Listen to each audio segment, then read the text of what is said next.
பிதாவே நன்றியோடு ஸ்தோத்திரிக்கிறோம். Thank you, Lord, for this day. இந்த காலை வேளையில் எங்களை கூட்டி சேர்த்ததற்காக உமக்கு நன்றி செலுத்துகிறோம். Thank you, Lord. Thank you, Father God, for gathering us in this today morning. இந்த செய்தியை கேட்கிற அனைத்து மக்களையும் நீர் ஆசீர்வதியும். Lord, whoever hears this message, bless him, O Lord. இந்த ஊழியத்தோடு சம்பந்தப்பட்டுள்ள எல்லா ஊழியர்களையும் இந்த காலை வேளையில் நாங்கள் நினைக்கிறோம். Lord, bless all the pastors, the servant of the Lord, whoever participates in this ministry, Lord. இந்தியாவிலும் இதர நாடுகளிலும் இருந்து இந்த ஆராதனையில் கலந்து கொண்டிருக்கிற எல்லா மக்களையும் ஆசீர்வதியும். Lord, whoever part of this ministry, we are praying for them, those who are living in abroad and taking part of this ministry, Lord. தம்முடைய மாறாத அபிஷேகம் தம்முடைய மக்களை தாங்குவதாக. Lord, let your anointing endure us, O Lord. எங்கள் சபையின் மூலமாக செய்யப்படுகிற அனைத்து ஊழியங்களையும் ஆசீர்வதியும். Lord, bless all the ministry, whatever we are doing through this, to glorify your name, Lord. தம்முடைய தெய்வீக வல்லமையினாலே எல்லா மக்களையும் மூடி மறைப்பீராக. Lord, let your mercy presence cover our children of God, Lord. எங்கள் தேசத்தில் பாவத்தின் மிகுதியினால் வந்து கொண்டிருக்கிற நஷ்டங்களை உம்முடைய கிருபாசன தண்டையிலே கொண்டு வருகிறோம். Lord, we commit all the sins and all the problems that happens existing in our world, Lord, in this time. குடிப்பழக்கத்தினாலே பாதிக்கப்பட்டு மரணமடைந்த குடும்பங்களை நாங்கள் நினைக்கிறோம். Lord, we remember in this prayer those who died, passed away due to the drugs they addict to it.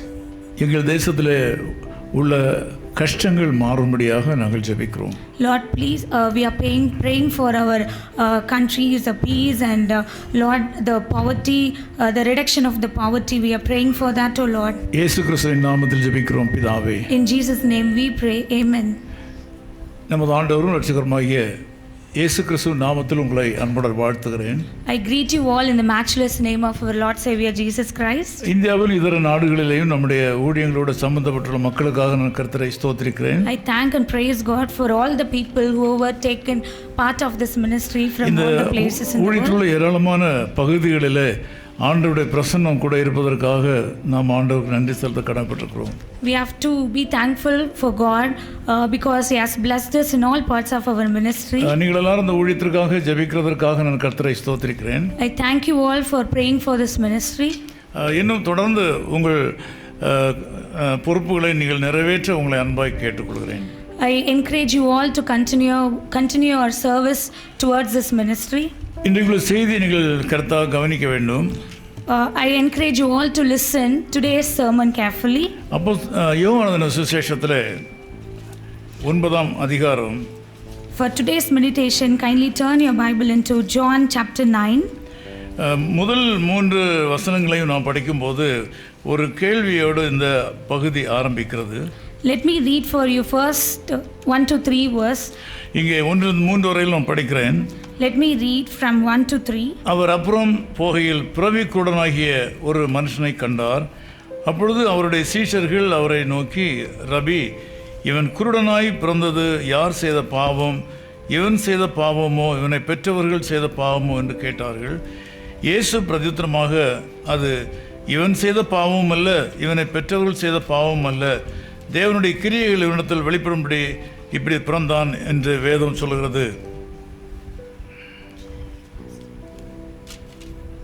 As he passed by, he saw a man blind from birth, and his disciples asked him, Rabbi, who sinned, this man or his parent, that he was born blind? Jesus answered, it was not that this man sinned or his parents, but that the works of God might be displayed in him. இந்த செய்தியை நான் தயார் செய்யும்போது தேவ ஆவியானவர் அற்புதர் இயேசு என்கிற ஒரு தலைப்பை எனக்கு கொடுத்தார். When I was preparing on this chapter, the Holy Spirit gave me the title like, He is a miracle worker, wonder working God. இங்கே ஒரு பிறவியாக கண் தெரியாமல் பிறந்த ஒரு மனிதனுடைய சரித்திரத்தை இந்த முழு அதிகாரமும் நமக்கு சுட்டி காட்டுகிறது. This chapter indicates the blind man from birth, the healing of him. இந்த பகுதியை இந்த அதிகாரம் முழுவதையும் படிக்கும்போது இந்த பிறவியிலே கண் தெரியாத மனிதனுடைய முழு சரித்திரத்தையும் நாம் படிக்கலாம். In this chapter, you can read about the blind man from birth and his life history. இதில் 2 பகுதியாக நான் பிரித்திருக்கிறேன். I have separated this chapter into 2. இதில் முதல் 3 வசனங்களில் படிக்கும் போது, When I read the first 3 verse, இங்கே ஆண்டவராகிய இயேசு கிறிஸ்து பிறவியிலேயே கண் தெரியாமல் பிறந்த ஒரு மனிதனை பார்க்கிறார். from verse 1 to 3 says, God sees the man from blind from birth. நாம் உலக வாழ்க்கையில பல மக்களை பார்க்கிறோம். We are seeing many people in the world. அநேகருடைய கண்களிலே கஷ்டப்படுகிற மக்கள் தெரியப்படுகிறது இல்லை. In many people's sight, the people, those who are suffering, they are not visible to them. இங்கே ஆண்டவராகிய இயேசு கிறிஸ்து தன்னுடைய ஊழிய அனுபவத்தில் அவர் கடந்து செல்லும்போது பிறவியிலேயே கண் தெரியாத ஒரு மனிதனை அவர் கண்டார் என்று வேதம் சொல்கிறது. Lord Savior Jesus Christ, while he was doing the ministry, he passed by a man who was blind from birth. வழக்கமாக மிகவும் கவர்ச்சிகரமாக உடை அணிந்து கவர்ச்சிகரமாக இருக்கிற மக்களை மனிதர்கள் காண்பார்கள், திரும்பியும் பார்ப்பார்கள். People will turn back and they will view the person, those who are attracted in their outer appearance. ஆனால் நாம் ஆராதிக்கிற ஆண்டவராகிய இயேசு கிறிஸ்துவானவர் அப்படி அல்ல. But our Lord Savior Jesus Christ is not like that. வாழ்க்கையிலே யாரெல்லாம் நொடிந்து போனார்களோ அவர்களை காண்கிறவர், அவர்களை பார்க்கிறவர். Our Lord God who sees everyone, those who are very broken and destitute in their lives. வாழ்க்கையிலே தோல்வியடைந்த மக்களை ஆண்டவர் கருத்தாய் காண்கிறார். He looks the people, those who have failed in their life. பல நேரங்களிலே கஷ்டப்படுகிற மக்கள் விதமாக நினைப்பதுண்டு, People, those who are having problem facing the issues in their life, என்னை யாரும் கவனிக்கிறதில்லை, they think though nobody is there to take care of me, என்னை பற்றி யாரும் அக்கறைப்படுகிறதில்லை, nobody is there to care for me. சில நேரங்களில் பாஸ்டர் கூட என்னை கவனிக்கவில்லை என்று சிலர் நினைப்பதுண்டு, சொல்வதுண்டு. Sometimes they think pastor also not even taking care of me, is not thinking about me. ஆனால் ஆண்டவராகிய இயேசு கிறிஸ்து இவர்கள் எல்லாரை காட்டிலும் வித்தியாசமாக பார்க்கிறவர். But our God sees in a different way. யாரெல்லாம் வாழ்க்கையிலே நொடிந்து போனார்களோ அவர்களை ஆண்டவர் காண்கிறார். Whoever broken in their life, whoever just given up their life, God sees them. முதலாவது நீங்கள் அறிய வேண்டிய காரியம், You should know the first thing. வாழ்க்கையில் நீங்கள் எவ்வளவு தூரம் கீழ்நிலையிலே தள்ளப்பட்டிருக்கிறீர்களோ அந்த அளவுக்கு ஆண்டவர் உங்களை கவனிக்கிறார் என்று அர்த்தம். You should know there is a reason behind for all the incident that happened in your life. God sees it and lifts you up. வசதி உள்ளவர்களை பார்க்கிறார் என்று நாம் நினைக்க கூடாது. You shouldn't think about God sees only the rich people. வசதி இல்லாத மக்கள், கஷ்டப்படுகிற மக்களை ஆண்டவர் பார்க்கிறார். Even God sees the people, those who are having problem, they are poor. பல முயற்சிகளை பண்ணியும் வாழ்க்கையில் வெற்றி அடையாத மக்களை யாரும் கவனிக்கவில்லை என்று நினைப்பார்கள். Sometimes people will think those who have taken so many efforts but none there is to take care of them. அது சரி அல்ல. That is not good. அப்படிப்பட்ட மக்களை ஆண்டவர் கவனிக்கிறார். Jesus looks that type of people. இன்றைக்கு காலை வேளையில் நீங்கள் விதமாக வாழ்க்கையிலே நொடிந்து போய் கவலையோடு கூட சஞ்சலத்தோடு கூட இந்த செய்தியை கேட்டுக்கொண்டிருந்தால், You may be going through in that type of situation, but God sees you and hears you. யார் பார்த்தாலும் யார் பாராவிட்டாலும் இயேசு ஆண்டவர் உங்களை பார்க்கிறார். You may think nobody is there to look after me, but God is there always. He has an eye on you. என்னுடைய ஜெபத்திற்கு ஆண்டவர் பதில் கொடுக்கவில்லையே, என்னை மறந்து விட்டாரோ என்று நீங்கள் யாரும் நினைக்கக்கூடாது. You may think God is not answering my prayer. God is not at all caring about my the things which I do. அப்படி அல்ல. It is not like that. கடினமான பாதை வழியாக கடந்து செல்கிற உங்களை ஆண்டவர் கவனிக்கிறார். God sees and cares for you all your sufferings which you are going through now. ஆண்டவராகிய இயேசு கிறிஸ்து இந்த உலகத்திலே வந்ததே இழந்து போனதை தேடும்படியாக, கஷ்டப்படுகிற மக்களை விடுவிக்கும்படியாக. God came to this world to just look after the people, those who are given up their life and those who are facing all the sufferings and those who are in a destitute situations. இந்த செய்தியை உலகத்தில் உள்ள பல தேசத்தில் உள்ள மக்கள் கேட்கிறார்கள். this message is being heard by the people of the around the world. வட இந்தியாவில் வருகிற வாரத்தில் குஜராத்தில் நாம் ஒரு 2 சபைகளை ஸ்தாபிக்கிறோம். Upcoming week we are going to establish a new churches in the North India. உலகத்திலே ஊழியங்களுக்கு எவ்வளவு கஷ்டம் வந்தாலும் Whatever problems comes, ஆண்டவர் ஊழியங்களை ஆசீர்வதிக்கிறார். God blesses our ministry. இங்கே ஒரு பரிதாபமான நிலையில் இருந்த ஒரு மனிதனை இயேசு கண்டார். Here you can see a man from blind, the God sees him. இவ்விதமாக மனிதர்கள் கஷ்டப்படும் போது இன்னொரு பக்கத்தில் கேள்வி கேட்கிற மக்களும் உலகத்தில் இருப்பார்கள். Even though man suffers a lot, while other side people are questioning. ஒரு பக்கம் மனிதன் கஷ்டப்பட்டு கொண்டிருக்கிறான். The other hand, the man is suffering. இன்னொரு பக்கத்தில் அவனை பற்றி தவறான கருத்துக்களை பேசுகிற மக்களும் இருப்பார்கள். People are there while talking badly about him. உதவி செய்வதற்கு பதிலாக உபத்திரவங்களை கொடுப்பார்கள். Instead of helping him, criticizing him with all the bad things. யோவான் 9ஆம் அதிகாரம் 2ஆம் வசனம் விதமாக சொல்கிறது. John chapter 9 verse 2 says, ஆண்டவராகிய இயேசுவை பார்த்து ரபி, இந்த மனிதன் விதமாக பிறந்தது யார் செய்த பாவம் என்கிற ஒரு கேள்வியை அங்கு தொடுக்கிறார்கள். Here the disciple asks Jesus, Rabbi, who sinned, this man or his parents? கண் தெரியாமல் இருப்பது எவ்வளவு கொடூரம் என்பது நமக்கு தெரியும். It's terrible when we don't have the vision. ஒரு அரை மணி நேரம் நம்முடைய கண்களை யாராவது கட்டி வைத்து திறக்காமல் இங்கே இரு என்று சொன்னால் அந்த அரை மணி நேரமும் நரகம்தான் என்பதை நாம் அறிய வேண்டும்.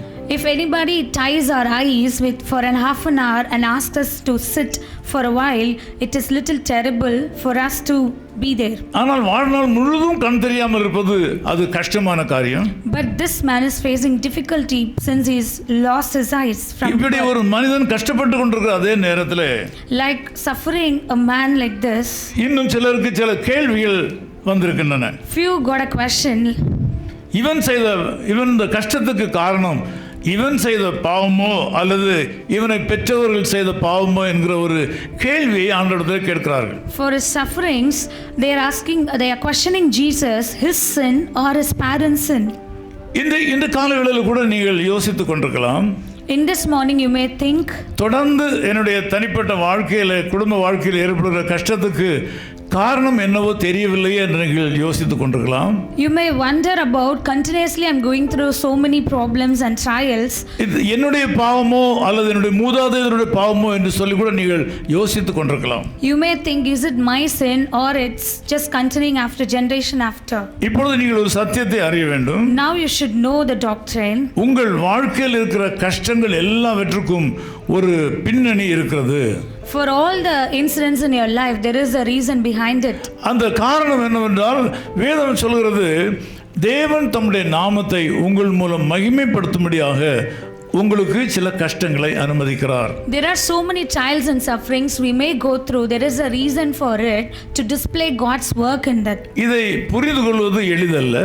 It is not easy to understand. மனிதன் வாழ்க்கையில் கஷ்டப்பட்டு கொண்டிருக்கும் போது while man suffering, கடவுள் தன்னுடைய சித்தத்தை அவன் மூலமாக நிறைவேற்றுகிறார் என்பது ஏற்றுக்கொள்ளக்கூடியதாக இருக்காது மனிதர்களுக்கு. Sometimes people will not understand easily all the trials and sufferings indeed just shows and makes us to display God's work to glorify his willness. இன்றைக்கு காலையில் நீங்கள் சந்திக்கிற கஷ்டங்கள், You may face some difficulties in this morning. இன்றைக்கு நீங்கள் இப்பொழுது அனுபவித்துக் கொண்டிருக்கிற பாடுகள், You may go through difficult times. எல்லாவற்றையும் குறித்து ஆண்டவரிடத்திலே போய் ஏன் என்று நீங்கள் கேட்பீர்களானால், You may question Jesus for all these things. ஆண்டவர் சொல்கிற பதில், நீ செய்த பாவமும் அல்ல, உன்னுடைய பெற்றோர் செய்த பாவமும் அல்ல. But God answers, it is not your sin or your parents. என்னுடைய நாமம் உன் மூலமாக மகிமைப்படும்படியாக இந்த சம்பவத்தை நான் அனுமதித்திருக்கிறேன் என்று சொல்வார். It is not for your sin or your parents, but to display my work through you. உங்கள் வாழ்க்கையில் நீங்கள் இன்னும் செய்ய வேண்டிய ஆவிக்குரிய காரியங்களை செய்யும்படியாக You have to do you have to fulfill the glory of God and the work of God. இன்றைக்கு கூட உங்கள் கேள்விகள் இதுதான். Today also your question will be like this. என்னுடைய வியாதிகளுக்கு காரணம் என்ன? What is the reason behind my disease or sickness? நான் நினைக்கிற காரியங்கள் நான் நினைக்கிற பிரகாரம் நடக்காமல் இருப்பதற்கு காரணம் என்ன? I wish to happen so many things in my life, but that is not happening. What is the reason behind it? என்னுடைய நீண்ட கால ஜெபத்திற்கு பதில் கிடைக்கவில்லை. காரணம் என்ன? There is no answer for my prayers which I do for a long time. என்னுடைய பிரச்சனைகளுக்கு தீர்வே கிடையாதா? There is no a solution for all my problems. எவ்வளவு காலம் நான் உங்களிடத்திலே ஜெபிப்பது? How long should I pray, Lord? எத்தனை வாரம் நான் வரிசையிலே வந்து ஜெபிப்பது? How long should I come in a line and pray? எனக்கு நினைக்கிற காரியங்கள் நடக்கவில்லையே. Whatever I think, it is not happening in my life. இன்றைக்கு காலையில் உங்களுக்கு ஒரு பதிலை ஆண்டவர் சொல்கிறார். In this morning, God is answering for your prayers. உங்கள் ஜெபங்கள் எல்லாவற்றுக்கும் பதில் உண்டு. There is an answer for all your prayers. சிறிதானாலும் சரி பெரிதானாலும் சரி. Whatever it is, even a small prayer or something about a big thing. நீங்கள் மாம்சத்திலே பூலோகத்திலிருந்து ஜெபிக்கிற ஜெபங்கள் பரலோகத்திலே கேட்கப்படுகின்றன, அவை பதிவு செய்யப்படுகின்றன. God listens all your prayers, even he comes down to the earth and he records everything. பல நேரங்களில் நான் இந்த அனுபவத்தை அனுபவித்திருக்கிறேன். Many times I have experienced this. நான் ஆண்டவரிடத்தில் சொல்வது உண்டு. I used to tell to God, நான் பூமியிலிருந்து என்னுடைய கஷ்டங்களை உமக்கு சொல்லுகிறேன். I am conveying all my problems from here. இதை யார் கேட்கிறார்களோ தெரியவில்லை என்று நான் சொல்வது வழக்கம். I used to tell, I don't know who hears my prayers. அப்பொழுது ஆண்டவர் சொன்ன பதில் என்னவென்றால், At that time God told the answer. இந்த உலகத்தில் மக்கள் ஏறெடுக்கிற ஜெபங்கள் சிறிதானாலும் சரி பெரிதானாலும் சரி, In this world, whoever prays and to God, அது சிறிதானாலும் சரி பெரிதானாலும் சரி, whatever it is, even a small thing or something big, ஒவ்வொரு ஜெபத்திற்கும் பதில் பரலோகத்தில் இருக்கிறது. For all the prayers there is an answer for everything. ஒவ்வொரு ஜெபங்களும் பரலோகத்திலே பதிவு செய்யப்படுகின்றன. For all your prayers are being recorded. ஆகவே நீங்கள் சோர்ந்து போக வேண்டிய அவசியம் இல்லை. You should not feel bad about it. ஆகவே நம்முடைய ஜெபத்திற்கு பதில் உடனே கிடைக்காமல் போகிறதுனால ஆண்டவர் கவனிக்கவில்லை என்று அர்த்தம் அல்ல. You should not feel down like there is no answer from God, so you have to be you should have faith in you. எல்லாவற்றுக்கும் ஒரு பதில் உண்டு. There is an answer for everything. உலகத்திலே பாடுகள் அதிகமாகும் போது நாம் மாம்சத்திலே யோசிக்க ஆரம்பித்து விடுகிறோம்.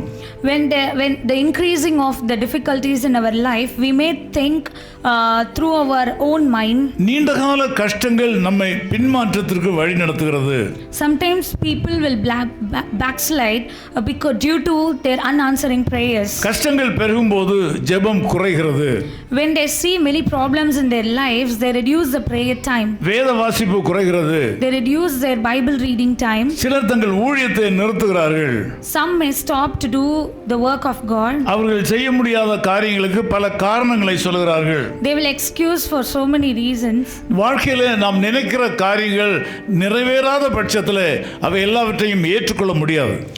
Whatever we think that may not happen, for all that we should understand there is a answer for everything. மூன்றாம் வசனத்தில் ஆண்டவர் சொல்கிறார், In chapter 3 God says, அது இவன் செய்த பாவம் அல்ல, this is not his sin, இவனை பெற்றவர்கள் செய்த பாவம் அல்ல, or his parents' sin, தேவனுடைய கிரியைகள் வெளிப்படும்படியாக இப்படி நடந்தது. but that the works of God might be displayed in him. இது மனிதனுடைய எண்ணங்களுக்கு அப்பாற்பட்டது. It is apart from our usual thinking. இது மனிதனுடைய ஏற்றுக்கொள்ள முடியாத ஒரு அனுபவமாக இருக்கிறது. It is the experience which is leading to unacceptable. நீங்கள் சரியாக உங்களுடைய கஷ்டங்களை நினைத்து பார்த்தால், You should think properly. இவை எல்லாம் உங்களுடைய கஷ்டங்கள் எல்லாம் ஆண்டவருடைய நாமம் மகிமைப்படுவதற்காக உங்களிலே அவைகள் அனுமதிக்கப்பட்டிருக்கிறது என்பதை இந்த காலையிலே அறிய வேண்டும். You should understand properly all the trials which you go through, it's all to display the God's work. ஆகவே தேவனுடைய நாமம் உங்களிலே மகிமைப்படுவதற்கு சற்று கால அவகாசம் தேவை. To fulfill the God's willing in your life, there is a time. ஆண்டவர் எதையும் அவசரமாக எப்போதும் செய்வதில்லை. God will not do it in a fast way. சில நேரங்களில் அவசரமாக செய்கிறார். Sometimes it will happen. எல்லா நேரங்களிலும் அவசரமாக செய்கிறதில்லை. Or sometimes God will not do all the things quickly according அவர் போதுமான கால அவகாசம் எடுக்கிறார். He takes time. ஆகவே தான் கர்த்தருக்கு காத்திரு என்று வேதம் சொல்கிறது. That's why the Bible says wait for the Lord. அவர் ஏற்ற காலத்திலே உங்களை உயர்த்துவார். It will happen in his time. அதற்குள்ளே பாவத்திலே போய் விழாதீர்கள். You should not beg for others. என்னுடைய ஜெபம் கேட்கப்படவில்லை என்று சொல்லி பாவத்துக்குள்ளாக பிரவேசிக்காதீர்கள். You shouldn't backslide due to your prayers are not answered. உங்களுடைய பாவங்கள் மேற்கொள்ளும் போது இன்னும் சாபங்கள் உங்களுக்கு அதிகமாக வந்து சேரும். When the increasing of the sin, all the iniquities, the curse will be increased. அநேகர் தங்கள் வாழ்க்கையில நினைக்கிற காரியம் அப்படியே நடக்காமல் போகிறதுனால பாவத்திலே விழுகிறார்கள். People wish so many things in their life. When it is not happening, people just commit the wrong things in their lives. இன்றைக்கு நம்முடைய தேசத்திலே பார்க்கிறோம், ஏராளமான மக்கள் மதுவை அருந்தி செத்து போனார்கள். Today's world, you'd have seen that in the news. Many people died due to overconsumption of the drinks. இதை ஆவிக்குரிய பிரகாரமாக நாம் எடுப்போமானால், if we take it in a spiritual way, ஆண்டவராய் இயேசு கிறிஸ்து அவர்களுக்குள் பிறக்காமல் போனதனாலே அவர்கள் செத்து போனார்கள். God didn't born in him those people, those who died. அவர்கள் ஆண்டவராய் இயேசு கிறிஸ்துவை அறிய வேண்டிய பிரகாரம் அறிந்திருப்பார்களானால், if they understood the God's presence, the love, இந்த மது போதைக்கு அடிமையாக இருக்க மாட்டார்கள். they will not be under the addiction of this drinks. ஆண்டவராய் இயேசு கிறிஸ்துவை ஏற்றுக்கொண்டவர்கள், those who accepted our Lord Savior Jesus Christ, மதுபான பிரியராய் இருக்க முடியாது. they will not be under the addiction. இயேசு கிறிஸ்துவை ஏற்றுக்கொண்டிருப்பார்களானால், those who accepted Jesus, இந்த மரித்து போன எல்லாரும் கிறிஸ்தவர்களாக இருப்பார்களானால், if the people, those who died, if they are Christian, இந்த மரித்து போன எல்லாரும் இயேசு கிறிஸ்துவை ஏற்றுக்கொள்வதற்கு ஒரு வாய்ப்பு பெற்றுப்பார்களானால், if they got a chance to know about Lord Jesus, நிச்சயமாகவே மரித்திருக்க மாட்டார்கள். surely they wouldn't pass the way. அல்லேலூயா சொல்லுங்க பார்க்கலாம். தேவனுடைய பிள்ளைகள் சாராயம் குடிக்க மாட்டார்கள். God's people will not drink தேவனுடைய பிள்ளைகள் ட்ரிங்க் அல்ல, they will not take liquor. தேவனுடைய பிள்ளைகள் மதுபானத்திற்கு அடிமைகளாக மாட்டார்கள். they will not be in the addiction. அவர்கள் மதுபான பிரியர்களாக மாற மாட்டார்கள். they will not go behind the liquor. வேதம் சொல்கிறது, தேவனால் பிறந்தவன் பாவம் செய்ய மாட்டான். Bible says those who born by the blood of Christ, they will not commit sin. இதை நம்முடைய தேச தலைவர்கள் அறிய வேண்டும். This is the truth. The people of the country, the world leaders should know about it. தேவனால் பிறந்தவர்கள் பாவம் செய்ய முடியாது என்று வேதம் சொல்கிறது. Bible says through Christ those who born, they cannot commit sin. வேதத்தை படிக்கும்போது பாவம் செய்ய முற்பட்ட அநேகரை ஆண்டவர் தடுத்து நிறுத்தி இருக்கிறார். If you read Bible, God stopped many people while they are about to commit sin. ஆண்டவராக இயேசு கிறிஸ்துவை ஏற்றுக்கொண்டவர்களுக்கு தேவன் கொடுத்திருக்கிற ஒரு பிரிவிலேஜ், ஒரு பாக்கியம் அது. God given the privilege for the people, those who follow him. ஆகவே தேவனால் பிறந்தவன் பாவம் செய்ய மாட்டான். So those who are born in Christ, they will not commit sin. அவன் சாராயம் குடிக்க மாட்டான். They will not take liquor. காலத்திற்கு முன் சாக மாட்டான். They will not die before the lifespan. ஆகவே தேவனுடைய பிள்ளைகளை ஊழியம் செய்வதற்கு இந்த தேசங்கள் அனுமதிக்க வேண்டும்.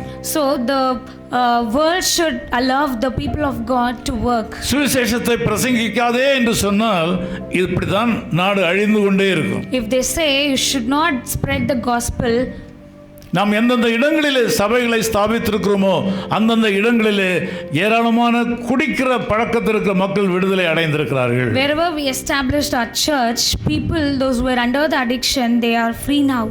இந்த சபையில் இருக்கிற ஏராளமான ஆண்கள் ஒரு காலத்தில் பொல்லாத குடிகாரர்களாகத்தான் இருந்தார்கள். Once upon a time, people in the church were under the addiction. அவர்களால் விட முடியாமல் பல கஷ்டங்களை அனுபவித்துக் கொண்டிருந்தார்கள். They were not able to give up easily. மனைவிமாரை அடித்தார்கள். They used to beat their wife. வீட்டுக்கு போகாமல் சாலையிலேயும் கடற்கரையிலும் படுத்திருந்தார்கள். They spend their time here and there simply by roaming. நான் நேராக போய் கூட சிலரை வீட்டுக்கு கூட்டி கொண்டு வந்திருக்கிறேன். I used to go and bring them to their house. அவர்கள் பலர் நம்முடைய செய்தியை கேட்டுக்கொண்டிருக்கிறார்கள். That people are hearing now the message. இயேசு கிறிஸ்து அவளுக்குள்ளே வந்தார். God touched them. சில நேரங்களில் அவளை கட்டாயப்படுத்தி இயேசு கிறிஸ்துவுக்குள் நான் வழி நடத்தினேன். I forced them to accept Jesus. குடிப்பழக்கத்திலிருந்து விடுதலை பெற்றார்கள். They set free from the addiction. ரட்சிக்கப்பட்டார்கள். They got the salvation. நான் ஞானஸ்நானம் கொடுத்தேன். I have given them the baptism. எனக்கு வலது கரமாக இருக்கிறார்கள். Now they are my right hand. அவர்கள் ஒருவேளை இன்றைக்கு பூரணமான ஊழியத்தில் இல்லாவிட்டாலும் அவர்கள் தங்கள் மனைவிமாரை மூலமாக தண்ணி தெளித்து விட்டார்கள் ஊழியத்திற்கு. Even though they are not doing the full-time ministry, but their wives are now taking part actively in the church work. சிலருடைய மனைவிமார் ஞாயிற்றுக்கிழமை காலையில் 6 மணியிலிருந்து ராத்திரி 9 மணி வரை ஊழியம் செய்கிறார்கள். So some of their wives are working from in the morning 6 a.m. அப்படி விடுதலை பெற்ற அவர்களுடைய பிள்ளைகள் இங்கே ஊழியம் செய்கிறார்கள். So the sons and daughters are working here. ஒருவேளை நான் அன்றைக்கு அவளை சந்திக்காமல் போயிருப்பேனானால், if I'm not meeting them on that day, எனக்கு தெரியும் அவள் இன்றைக்கு உயிரோடு இருக்க மாட்டார்கள். I know surely they will not be alive. இன்றைக்கு சரீரத்தில் நல்ல கட்டுக்கோப்போடு கூட நல்ல பலசாலிகளாக இருக்கிறார்கள். Today they are living with all the good health and strength. அன்றைக்கு நான் கைவிட்டிருப்பேனானால் நான் என்றைக்கோ மரித்து போயிருப்பார்கள். If I haven't met them, they would have died. குடும்பங்கள் பாழாய் போயிருக்கும். Their family would have gone somewhere. ஆகவே ஆண்டவராகிய இயேசு கிறிஸ்துவின் இரத்தம் எங்கு பிரசங்கிக்கப்படுகிறதோ அங்கே விடுதலை உண்டு. Wherever God's message is being given through pastors, there is a deliverance for everything. என்னிடத்தில் கேட்டால் எந்த ஒரு பெரிய திட்டத்தை தீட்டினாலும் குடிப்பழக்கத்திலிருந்து மனிதனை விடுவிக்க முடியாது. There is no solution to deliver the person, those who are under the addiction. இயேசு கிறிஸ்துவின் இரத்தத்தால் மாத்திரம்தான் விடுதலை. Only God's blood will deliver them, touch them and heal them. நான் என்னுடைய 14 வயதிலேயே குடிகாரனாக இருந்தேன். Even I was a drunk addict when I was in childhood. நான் 14 வயதாக இருக்கும்போது நான் புகைப்பிடிக்கிற பழக்கத்துக்கு அடிமையா இருந்தேன். I used to smoke when I was in my 14 and 15 years old. மூக்குப்பொடிக்கு அடிமையா இருந்தேன். I was under the addiction. வெத்தலை பாக்குக்கு அடிமையா இருந்தேன். I was under again the addiction. என்னை சார்ந்திருந்த தம்பிமார் சகோதரர்கள் எல்லாம் அதை செய்தார்கள். Whoever joined with me, they used to do that. ஆனால் ஆண்டவராகிய இயேசு கிறிஸ்து எனக்குள்ள வந்த அதே நாளிலே என்னுடைய குடிப்பழக்கமும் என்னுடைய கெட்ட போதை பழக்க வழக்கங்கள் எல்லாம் போய்விட்டன.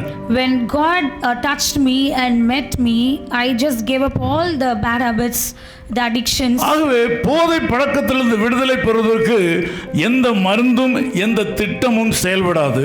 The medicines, the solutions will never give or deliverance, only Jesus Christ will give. அங்கே தேவனுடைய ராஜ்யத்தை குறித்தும் அவருடைய சுவிசேஷத்தை குறித்தும் பிரசங்கியுங்கள்.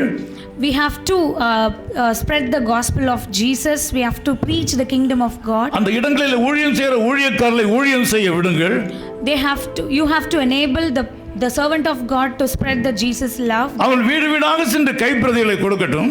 They will go all the houses to distribute the tracts. ஒவ்வொரு தனி நபரை சந்திப்பதற்கு அனுமதி கொடுங்கள். You have to enable the servant of the Lord to meet all the individuals. எந்த விதமான நிபந்தனையும் இல்லாதபடி இயேசு கிறிஸ்துவை ஏற்றுக்கொள்ளவும் ஞானஸ்நானம் பெற்றுக்கொள்ளவும் அனுமதித்து பாருங்கள். குடிகாரர்கள் மனம் மாறுவார்கள். Without restrictions, if you allow the people, the drug addict people will get the deliverance and they work for the Lord. இந்த சேப்பாக்கு சபையில் உள்ள ஏராளமான ஆண்களும் பெண்களும் குடிப்பழக்கத்தில் விடுதலை பெற்றிருக்கிறார்கள்.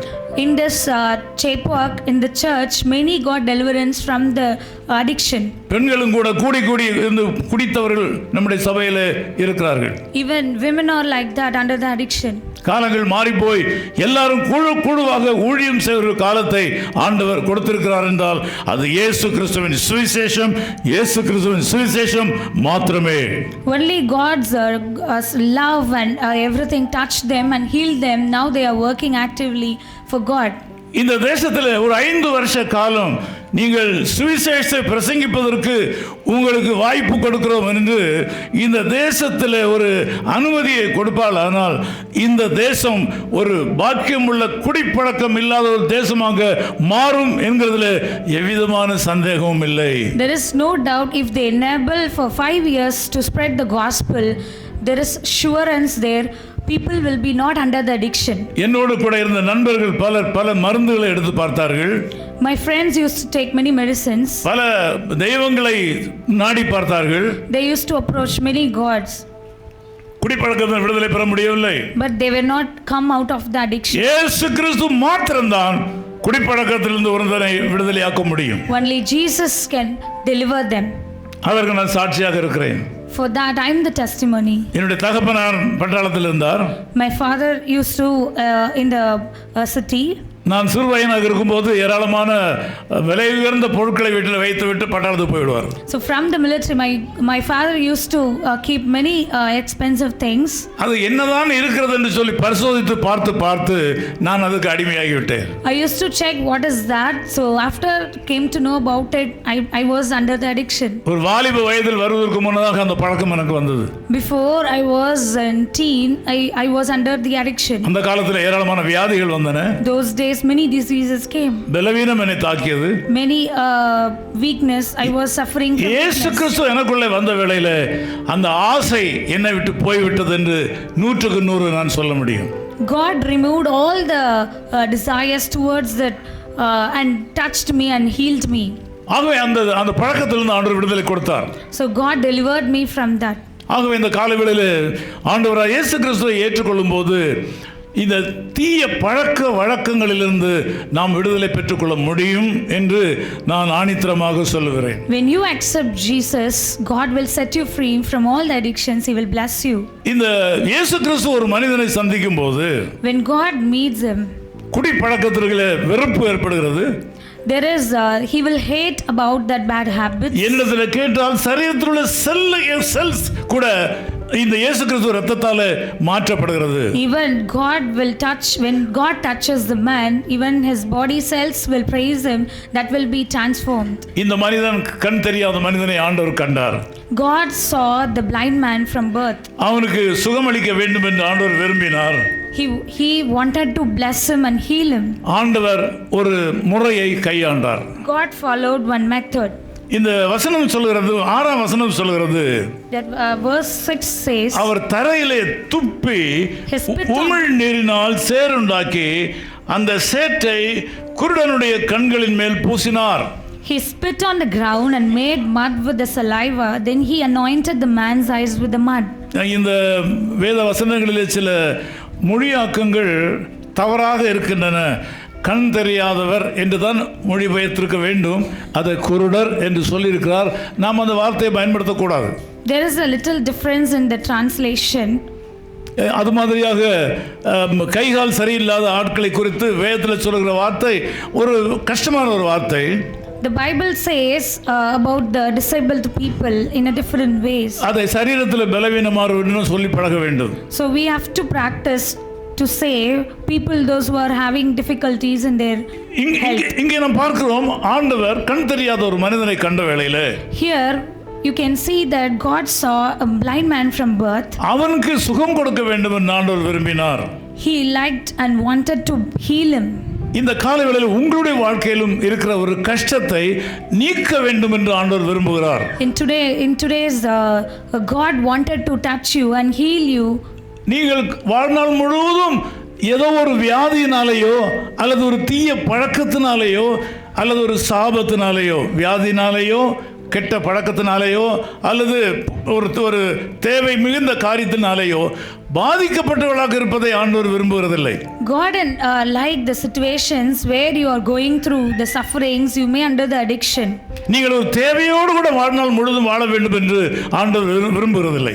God like you with all the sufferings you should lead your life. உங்கள் கஷ்டங்களுக்கு ஒரு முடிவு கொடுக்க வேண்டும் என்று தான் ஆண்டவர் விரும்புகிறார். God wanted to end your problems. இழந்து போனவற்றை திரும்ப பெற்றுக்கொள்ள ஆண்டவர் விரும்புகிறார். God encourages you and he wants you to get the whatever things you lost. கஷ்டங்களுக்கெல்லாம் ஒரு முடிவு கொடுக்க வேண்டும் என்று ஆண்டவர் விரும்புகிறார். He wanted to end all your problems. நீண்ட கால கஷ்டம் நீங்கவில்லையே என்று நீங்கள் கவலைப்படலாம். You may think whatever I wished, I'm longing for so long days to happen. இந்த காலவேளையில் உங்களுக்கு ஒரு புதிய செய்தியை கர்த்தர் கொண்டு வந்திருக்கிறார். In this morning God is talking to you. உங்கள் கஷ்டங்களுக்கு முடிவு கொடுப்பதுதான் ஆண்டவருடைய திட்டம். God's plan is to give solution for all your problems. இந்த பகுதியில் கண் தெரியாத மனிதனை கர்த்தர் பார்த்தார். In this part you can see God gave the vision. அவரே அவருக்கு தாமாக வந்து உதவி செய்கிறார். God voluntarily came forward to help him. அவனுக்கு கண்களை திறக்க வேண்டும் என்று ஆண்டவர் தீர்மானித்து விட்டார். God desired to open his eyes. உங்கள் வாழ்க்கையில் இருக்கிற இருளான பகுதிகளை கர்த்தர் நீக்க விரும்புகிறார். God will remove all the darkness in your life. உங்களுடைய வாழ்க்கையில் இருக்கிற அறியாமைகள் எல்லாம் ஆண்டவர் அகற்ற விரும்புகிறார். God will remove all the problems in your life. ஆண்டவர் ஒரு process இருக்கிறது. There is a process behind. ஒவ்வொருத்தருடைய வாழ்க்கையிலையும் ஆண்டவர் அற்புதங்களை செய்வதற்கு ஒரு முறையை ஆண்டவர் கையாளுகிறார். There is a process and method God follows to do miracle in everyone's life. இங்கே நாம் பார்க்கிறோம், அவர் தரையிலே துப்பினார் என்று பார்க்கிறோம். Here you can see spit on the ground. தம்முடைய உமிழ்நீரினாலே சேறு உண்டாக்கினார் என்று பார்க்கிறோம். He made the mud with his saliva. அந்த சேற்றை பார்வையற்ற மனிதனுடைய கண்களிலே பூசினார் என்று பார்க்கிறோம். He applied the mud with saliva on the blind man. Siloam என்னும் குளத்திற்கு போ என்று சொன்னார். He asked the man to go to the pool, Siloam. அங்கே போய் அதை கழுவு என்று சொன்னார். God asked him to wash. இவ்வளவு காரியத்தையும் ஆண்டவர் சொல்லி இருக்கிறார். All these things God told him. அன்பு தேவ பிள்ளைகளை, உங்கள் வாழ்க்கையிலும் இப்படித்தான். Beloved dear people of God, சிலருடைய வாழ்க்கையில் ஆண்டவர் உடனடியாக அற்புதத்தை செய்து விடுகிறார். sometimes God will do the miracle quickly. சிலருடைய வாழ்க்கையில் ஆண்டவர் ஒரு வழியை கையாளுகிறார். Sometimes God will follow some process. நீங்கள் எந்த அளவுக்கு ஆண்டவருடைய சத்தத்தை கேட்கிறீர்களோ, You have whatever you hear the Lord's voice, எந்த அளவுக்கு ஆண்டவருடைய சத்தத்துக்கு கீழ்ப்படுகிறீர்களோ, how long you obey for God, அந்த அளவுக்கு கர்த்தர் உங்களை ஆசீர்வதிப்பார். He will bless you. He will bless you according to the degree of your submission and obedience unto him. சொல்லுங்க. He will bless you according to the degree of submission and obedience in you.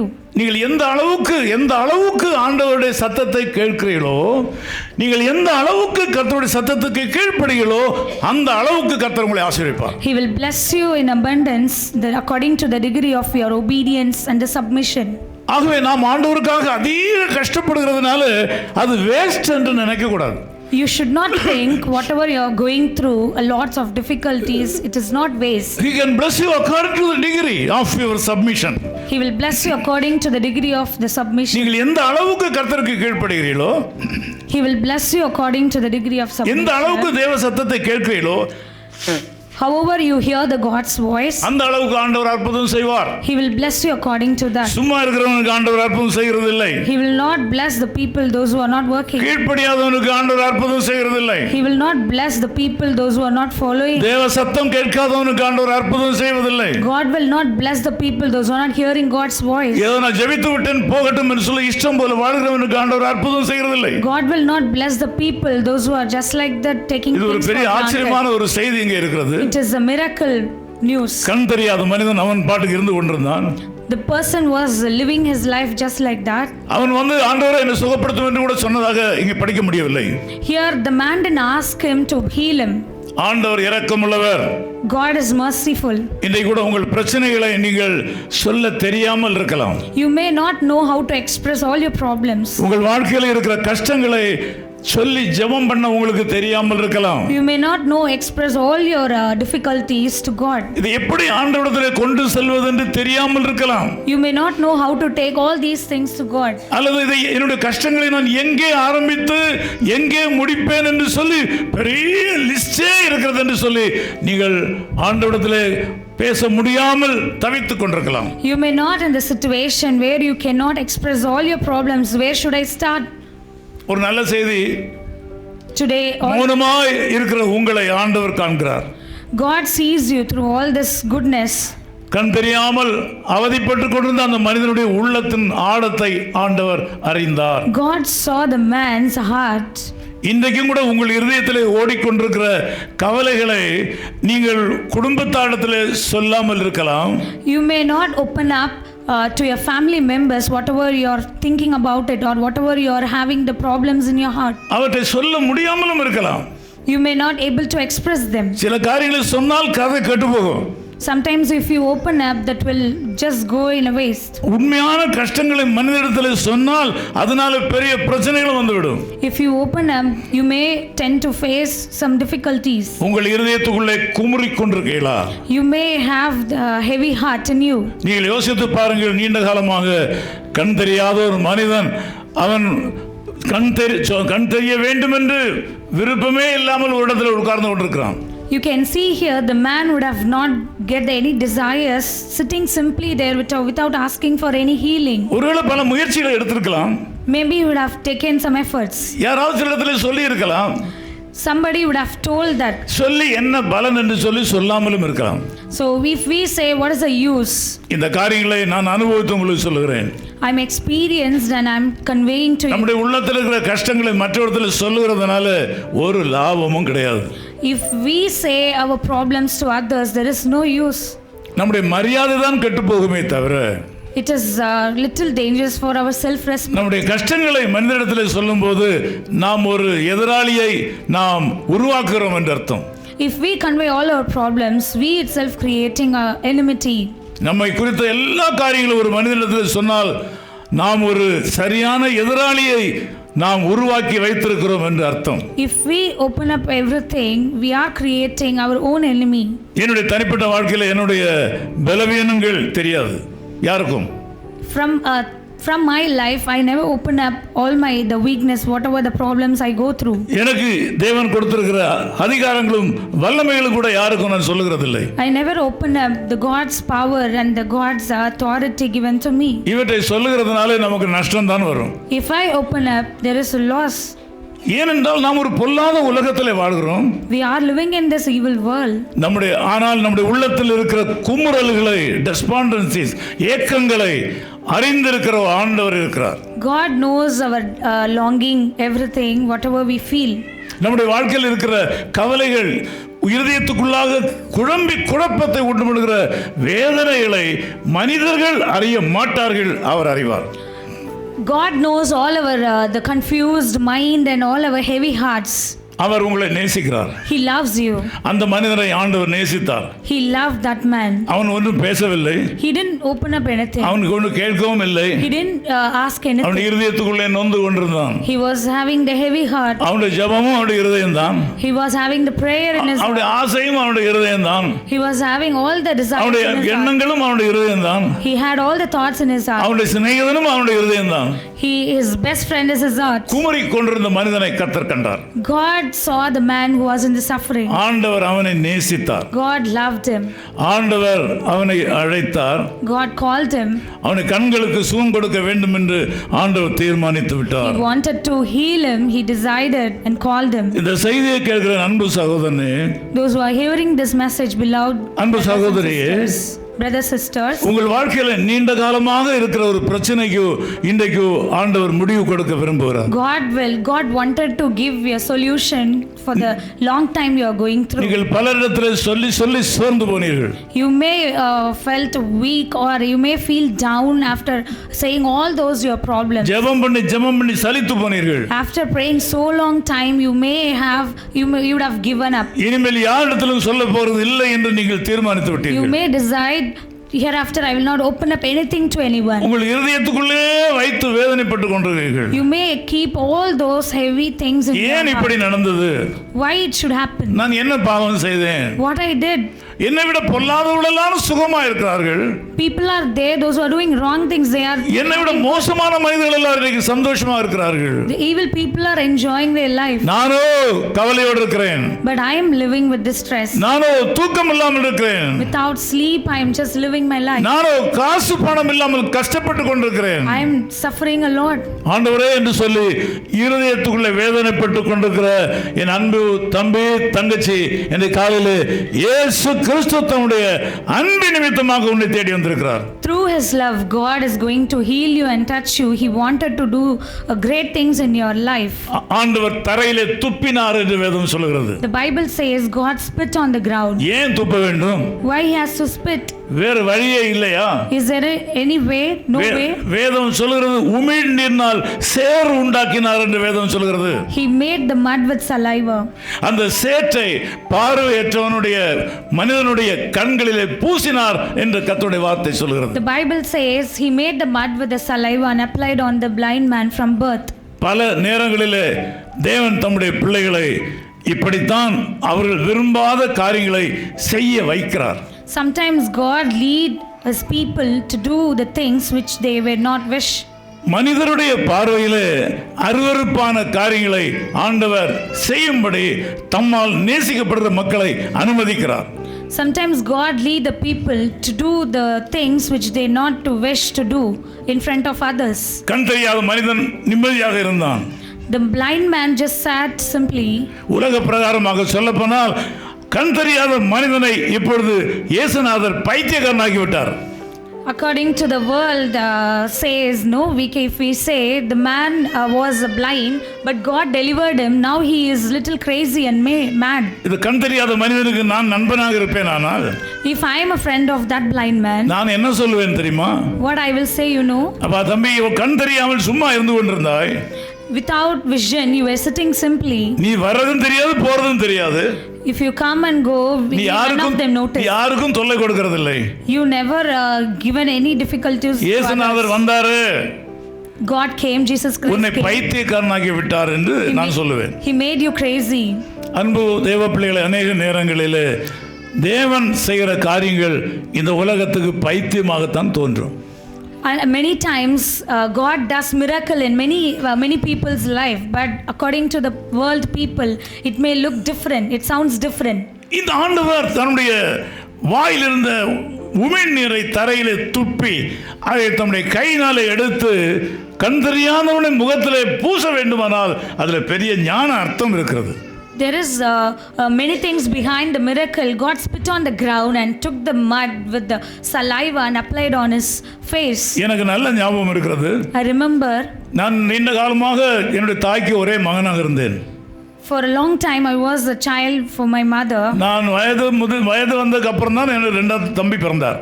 After I crossed my teenage, my brother was born. அதுவரையிலும் நான் செல்ல பிள்ளையாக வாழ்ந்தேன். I was a very pet one in my house. நல்லா கவனிங்க. Please listen carefully. எனக்கு அடிக்கடி சளி பிடிக்கும். Often I get cold. மூக்கெல்லாம் சளியாக இருக்கும். I was filled with heavy cold. என் தாய் என்னை அதிகமாக நேசித்ததனால My mom used to love me a lot. தன்னுடைய வாயினாலே என்னுடைய மூக்கு சளியை உறிஞ்சி எடுப்பார்கள்.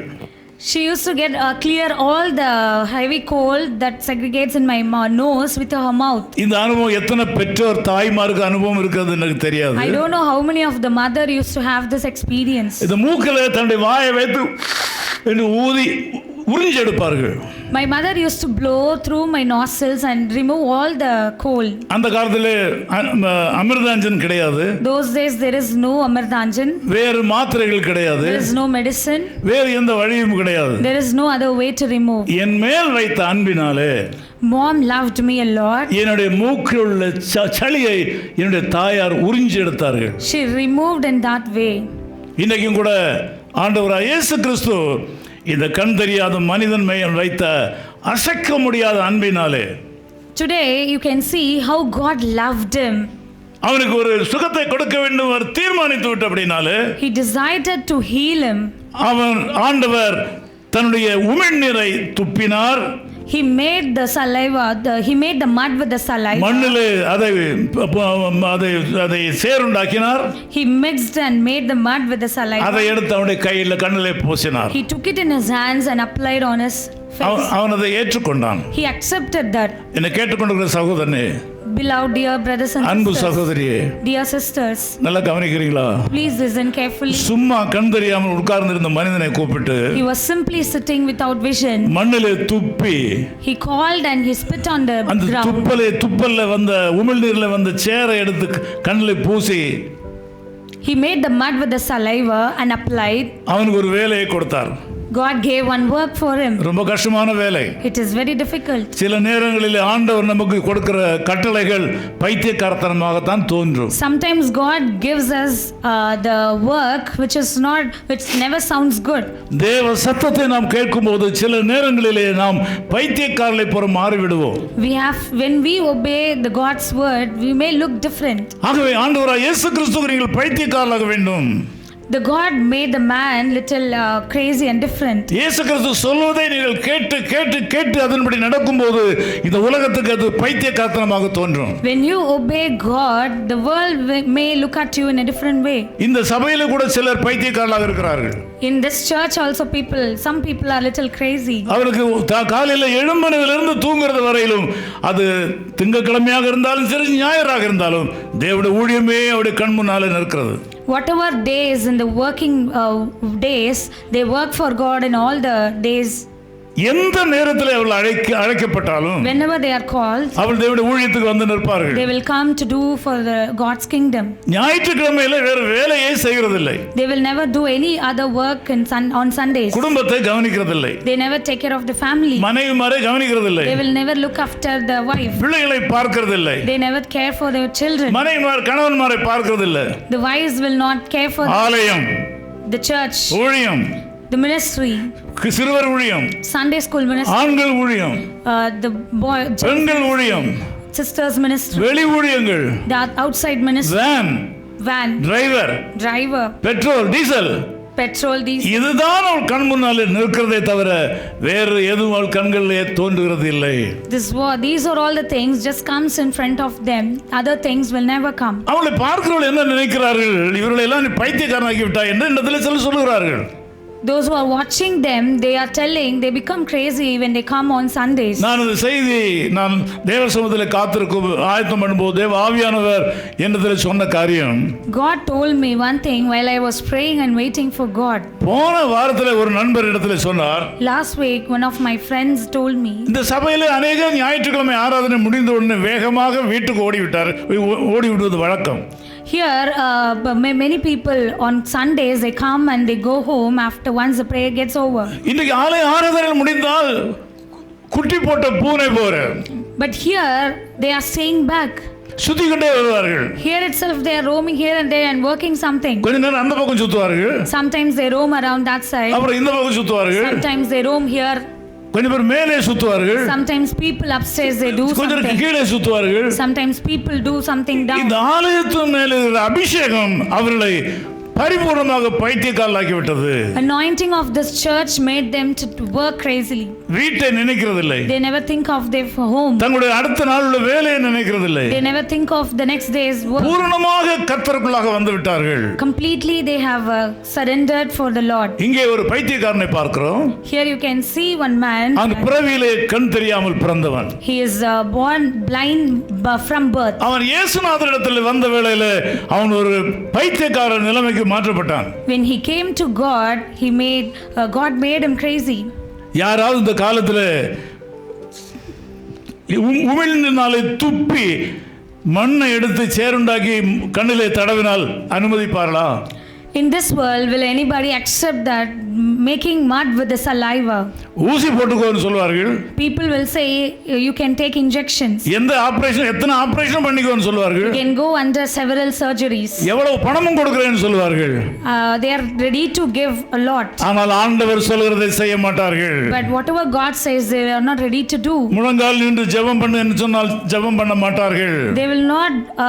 If they ask us to pray, kneel down and pray. தேவனுடைய ஆலயத்திலே வந்து தங்கி இருந்து நீ ஜெபம் பண்ணு என்று சொன்னால் கேட்க மாட்டார்கள். If they ask us to come here in church and pray, they will not do. ஆஸ்பத்திரியிலே ஒரு வாரம் இருப்பார்கள். They will stay for a long week in the hospital. ஆனால் தேவனுடைய ஆலயத்திலே ஒரு நாள் இருக்க மாட்டார்கள். But they will not be in the church for even a day. அவர்களுக்கு தேவனை பின்பற்றுவது பைத்தியக்காரத்தனமாக தோன்றுகிறது. They may think following God's work sounds different. நீங்கள் யோசித்து பாருங்கள். Think about it. கண் தெரியாத மனிதன் ஒழுங்காக உட்கார்ந்து கொண்டிருந்தான். The blind man was sat simply. அவனை கூப்பிட்டு God called him. தன்னுடைய எச்சிலை துப்பி he just spit on the மண்ணிலே எச்சிலை சேருண்டாக்கி he made the mud with the saliva. அவனுக்கு கண்ணில் தடவி he applied on his hand.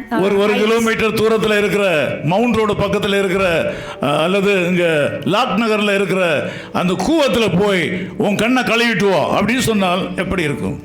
If anybody asks the man to walk for a mile, kilometer and wash his eyes, ஒழுங்காக கண் தெரியாவிட்டாலும் தடியை வைத்து தட்டி போய் கொண்டிருந்தான்.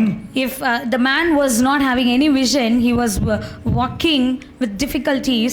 இப்பொழுது சேரை எடுத்து கண்ணில் பூசிக்கொண்டு தட்டி நடக்கிறான். But God now made the saliva with mud and just applied on his face. And உலகத்துக்கு பைத்தியக்காரனாக மாற்றப்பட்டான். People think think differently on him. இன்னைக்கும் கூட தேவன் உங்களை அப்படித்தான் அழைக்கிறார். Today also God calls like that. நீங்கள் கிறிஸ்துவுக்கு பைத்தியக்காரர்களாக மாற வேண்டும். You have to surrender yourself for Christ. நீங்கள் கிறிஸ்துவுக்காக பைத்தியக்காரர்களாக மாறினால் சாராயம் குடிக்க மாட்டீர்கள். You will not be under any addiction when you follow Christ. காலத்திற்கு முன் மரிக்க மாட்டீர்கள். You will not die soon. உங்கள் பிள்ளைகள் கஷ்டப்பட மாட்டார்கள். Your children will not face difficulties. இன்றைக்கு கிறிஸ்துவனுடைய அபிஷேகம் உங்கள் தலையின் மேல் இல்லாததனால தான் பாவத்திற்கு அடிமையாகிறீர்கள். Without the anointing on the head, people are tend to do many wrong things. தேச தலைவர்களுக்கு நாம் இதை சொல்ல வேண்டும். We have to convey this to the leaders in the world. தேச தலைவர்கள் மனம் திரும்ப வேண்டும். The people should think about it and surrender themselves. காலையிலே ஆலயத்துக்கு போகிறார்கள். Morning they have to go to church. பைபிளை கொண்டு போகிறார்கள். They are taking the Bible with them. கத்தி கத்தி பாடுகிறார்கள். They are singing loudly. அந்நிய பாஷையை பேசுகிறார்கள். They are talking in tongues. வீடு வீடாக சென்று கைப்பிரதிகளை கொடுக்கிறார்கள். They are going every house and giving ஊழியம் செய்கிறார்கள். They are doing ministry. பைத்தியக்கார ஜனங்களாக இருக்கிறார்களே என்று உலகம் சொல்லுகிறது. The world may say these people are very crazy. ஒரு நண்பர் விதமாக சொன்னார். One of my friends told me. புதிதாக ஒருத்தர் ஆலயத்துக்கு வந்தார். A new person came to church. நான் அவரை கூட்டிக் கொண்டு போய் இந்த கடையில் டீ குடிக்க போனேன். I took him to have a tea. குடித்துவிட்டு சாயங்காலத்தில் வர சொன்னேன். After talking with them, I asked him to come and meet me in the evening. அப்புறமா மாலை ஆராதனையில் உட்கார சொன்னேன். I asked him to sit in the evening service. அப்புறம் அஞ்சப்பர் ஹோட்டல்ல போய் ரெண்டு பேரும் சாப்பிட்டோம். We gone to Anjappa hotel and had. பிறகு வீட்டுக்கு போய் விட்டார். Then he left. அடுத்த நாள் வந்தார். Next day he came. என்னதுல என்ன சொன்னார் தெரியுமா? What he told you know? Pastor உங்கள் நம்ம ரெண்டு பேரும் நின்னதை என்னுடைய நண்பர் ஒருத்தர் பார்த்துட்டாரு. Pastor, when I was with you, my friend saw me. அவர் என்ன சொன்னார் தெரியுமா? What he told you know? வகையா மாட்டிக்கிட்டியா?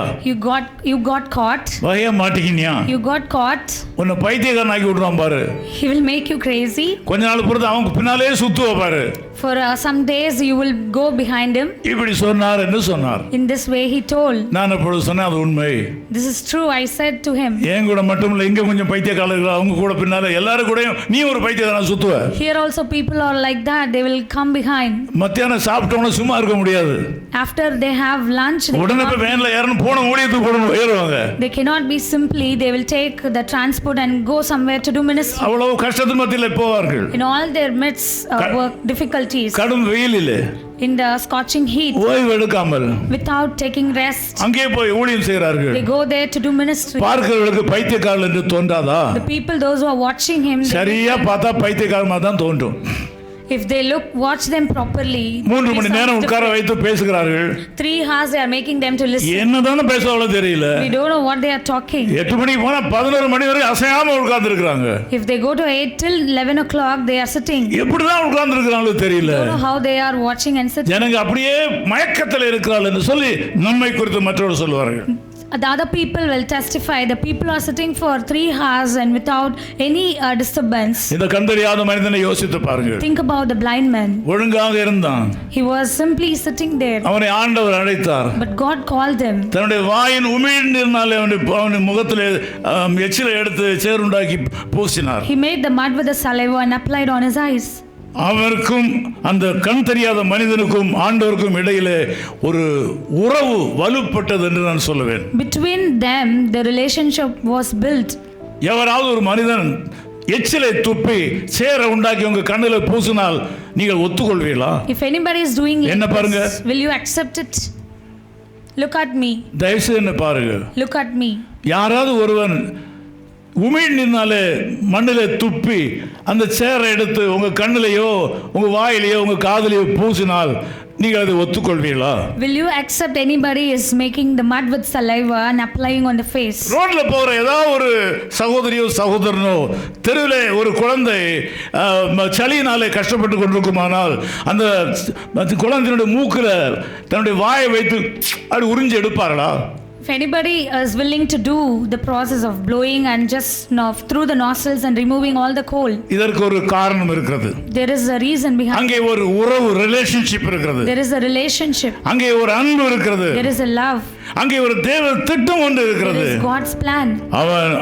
ஆகவே அந்த கண் தெரியாத மனிதனும் அதை ஏற்றுக்கொண்டான். The blind man also accepted that. இந்த காலை வேளையில் அன்பு சகோதரனே அன்பு சகோதரியே, This morning dear beloved sisters and brothers, உங்களை பார்த்து மற்றவர்கள் சொல்லலாம், the others may tell you, ஓம்பாடு பிளப்பத்து கிடக்குது. You itself going through a lot. உனக்கே சோத்துக்கு வழி இல்ல, You itself not having any work to do. உனக்கே சரியான சம்பளம் கிடையாது, When you cannot afford a meal or you are not getting நீ proper போய் salary, கடவுளுக்கு ஏன் வேலை செய்யணும்? you are going to do anything for God. உன் குடும்பமே சரியில்லை, Your family itself not in a good உனக்கு condition. அடியேன்னு சொல்ல ஒரு பெஞ்சாதி இல்ல. There is no person to take care of you, To call as my wife. to call There's as my nobody wife. to call as wife. என்னை மனைவியே என்று கூப்பிடுறதுக்கு ஒருத்தர் இல்லை. There is none there to call me as உன் wife. அப்பா என்று கூப்பிடுறதுக்கு குழந்தை குட்டி இல்ல. Nobody is there to call father. உனக்கு ஒரு வீடு வாசல் கிடையாது, I don't have any home, homeless. ஒரு நல்ல சட்ட துணி கிடையாது. No proper dress. இந்த நிலையில இயேசுநாதரை In பின்பற்றியா? this situation, are you following God? நீ உன்னோட பிசினஸ்ல என்ன லாபத்தை கண்டாய்? What you just saw benefited by your faith. நீ செய்த பிசினஸ் எல்லாம் பாழா போச்சே. All the business went wrong. சும்மா பிசினஸ் இருக்கிற மாதிரி விசிட்டிங் கார்டை போட்டு சட்டையெல்லாம் போட்டு நடக்கிற. You are just walking like all you're having. தொழில் இல்ல, No business, வருமானம் இல்ல, no revenue. ஆனா ஞாயிற்றுக்கிழமை கோயிலுக்கு போயிடுற, So you are going for Sunday church. பைபிளை படிக்கிற, You are reading Bible. ஊழியம் செய்கிற. You are doing ministry. பைத்தியமா பிடிச்சிருக்குது. Are you crazy?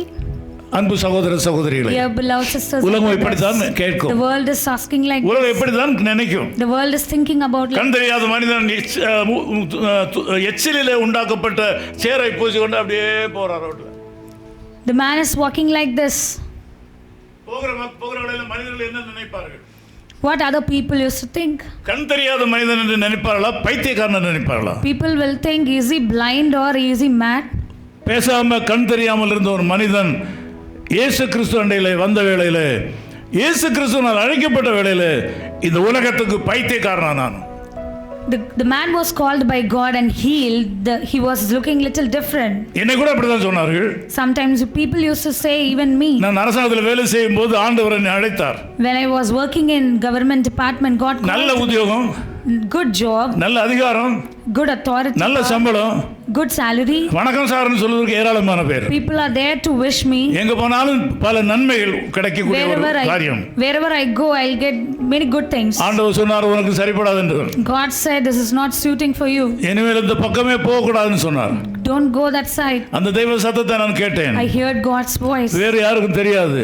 Nobody knows that. என்னை ஊழியத்திற்கு அழைத்த அந்த நாளிலே கேட்ட அதே சத்தத்தை நான் கேட்டேன். Right from the day of my calling, I'm hearing the same.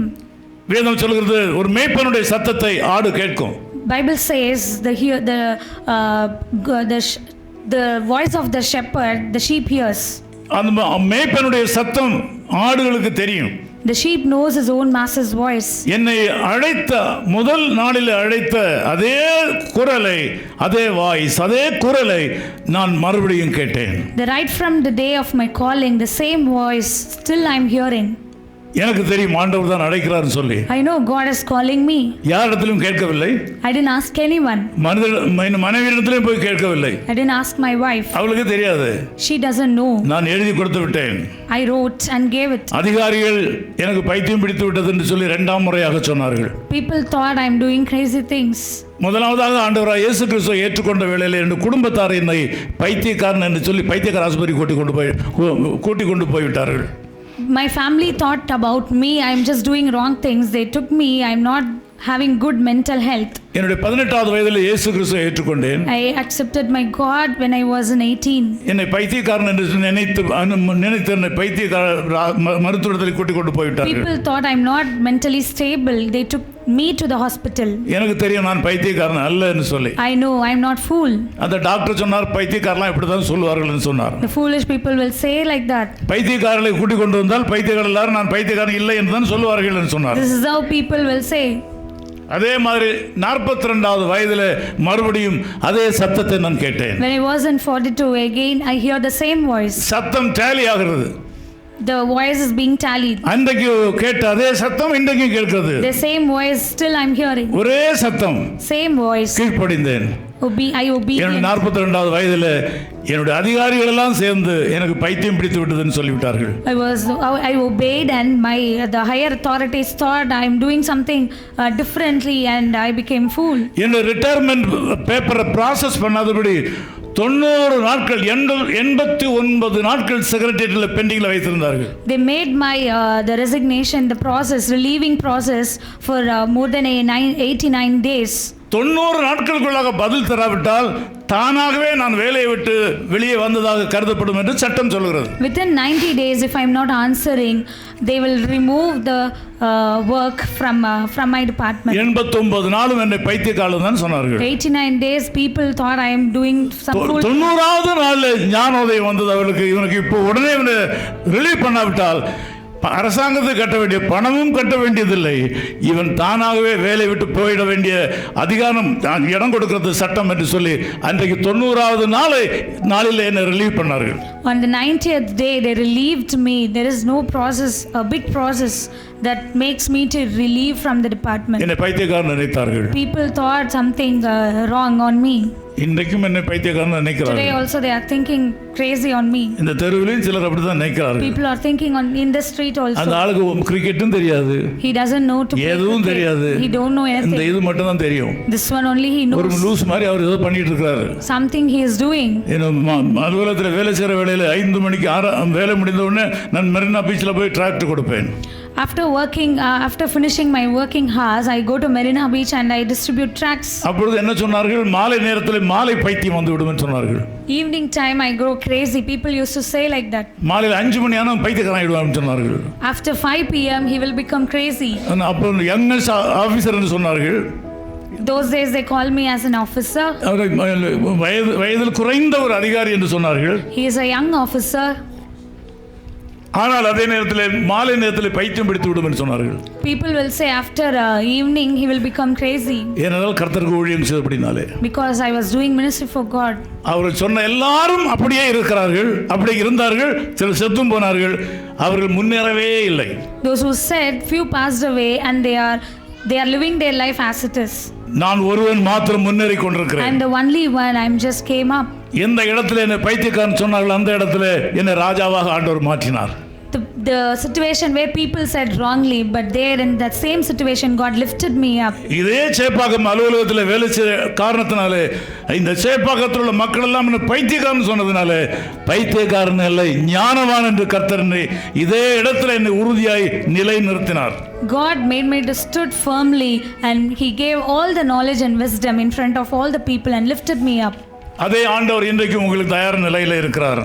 God is there to do the same for you. கண் தெரியாமல் இருந்தவன் இப்பொழுது பைத்தியக்காரனாகி விட்டான். Now the blind man become little crazy. தேவன் அவன் மேல் வைத்த அன்பினாலே, God's love, due to God's love, இயேசு கிறிஸ்துவை நம்பினதினாலே, he believed Lord Jesus. அந்த ஆழமான உறவு அவருடைய எச்சிலை கண்ணிலே பூசும் அளவுக்கு கொண்டு போய் விட்டது.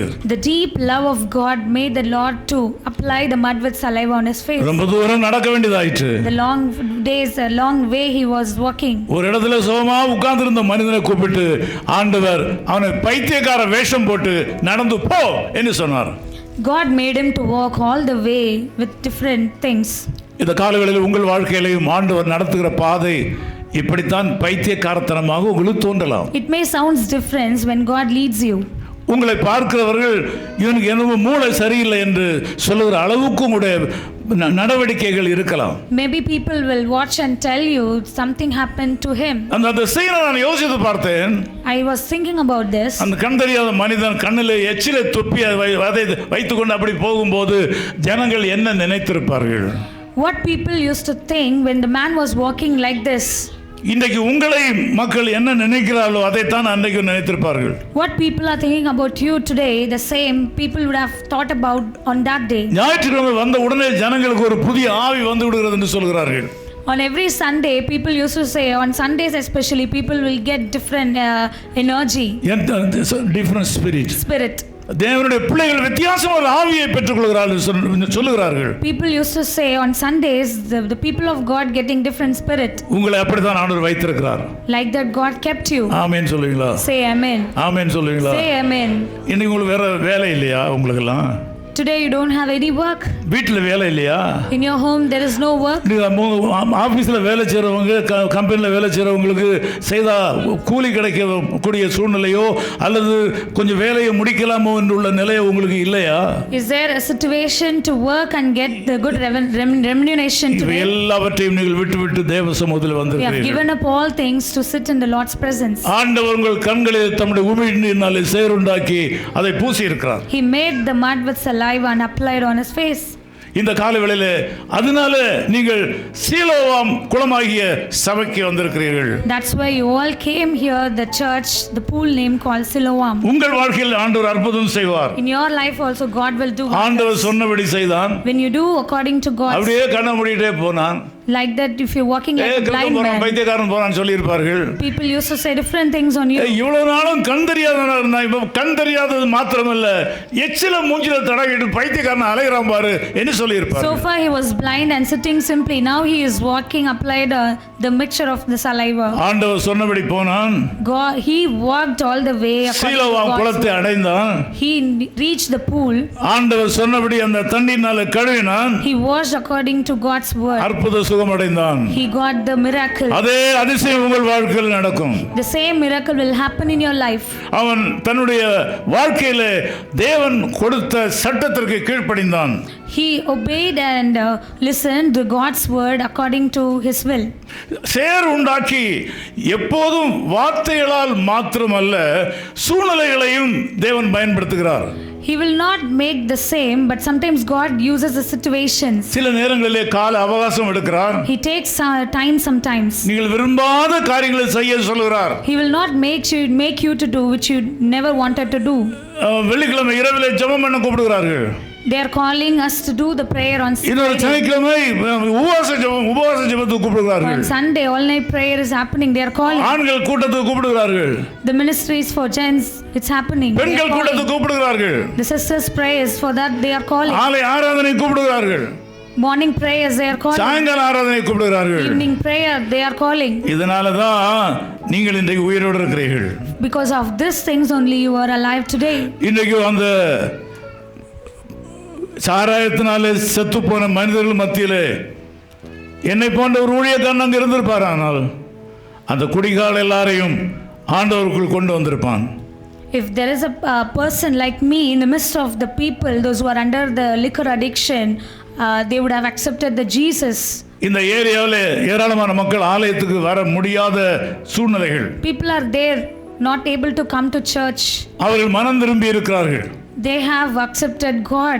குடிப்பழக்கத்திலிருந்து விடுதலை பெற்றிருக்கிறார்கள். They were delivered under the addiction. நல்லவர்களாக இருக்கிறார்கள். They are good. பரிசுத்தவான்களாக இருக்கிறார்கள். They are anointed. அவர்கள் கடையில போய் சாராயத்தை வாங்கி குடித்து வெறித்திருக்க மாட்டார்கள். They will not go and you follow the same habit. இதே அபிஷேகம் இந்த நம்முடைய தேசத்திற்கு தேவை. The same anointing we need for our சேப்பாக்கத்தில் இருக்கிற இதே அபிஷேகமானது இந்தியாவை மூழ்கடிக்க வேண்டும். Anointing in the same place should cover all the country.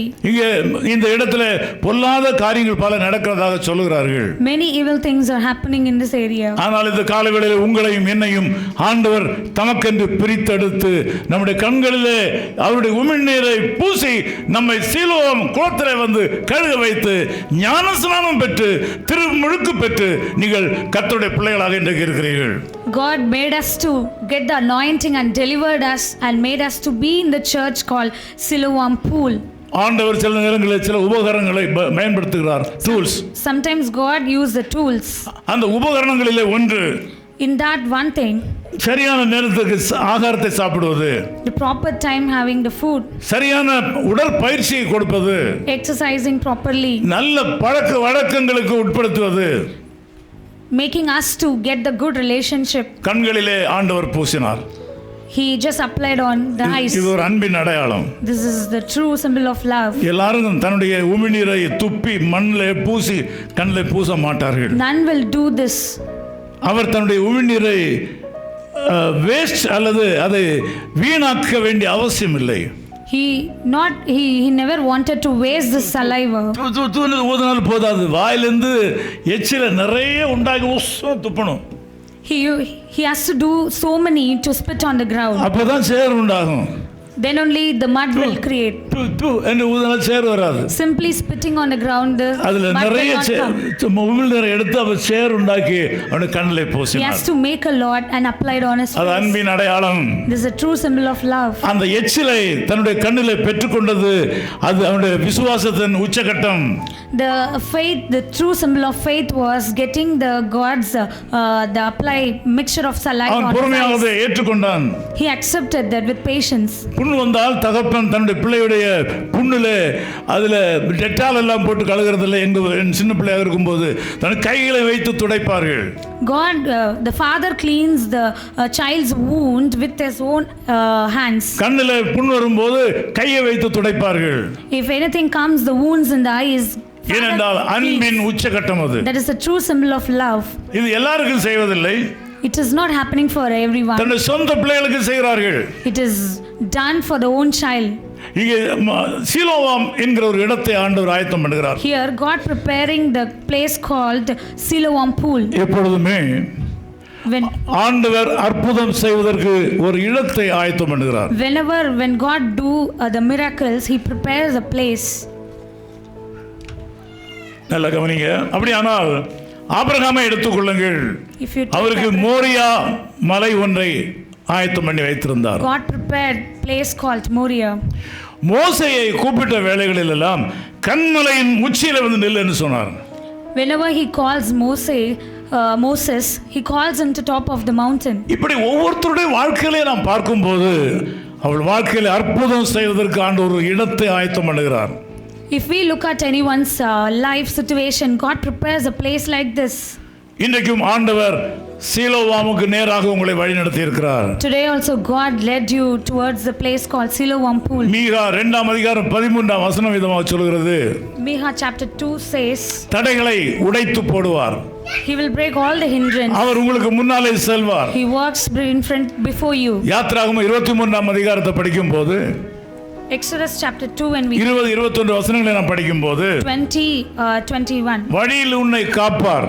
He protects all your ways. அவர் ஆயத்தம் பண்ண ஸ்தானத்திற்கு உங்களை கொண்டு சேர்ப்பார். He will take you to the place where he prepared. அதற்கு ஒரு தூதனை ஆண்டவர் அனுப்புவார். He will send his angel. யாராவது ஒருத்தர் சத்தமாக அதை வாசிக்க முடியுமா? யாத்திராகமம் 23ஆம் அதிகாரம் 21ஆம் வசனம். Can anyone read this? நான் படிக்கிறேன்.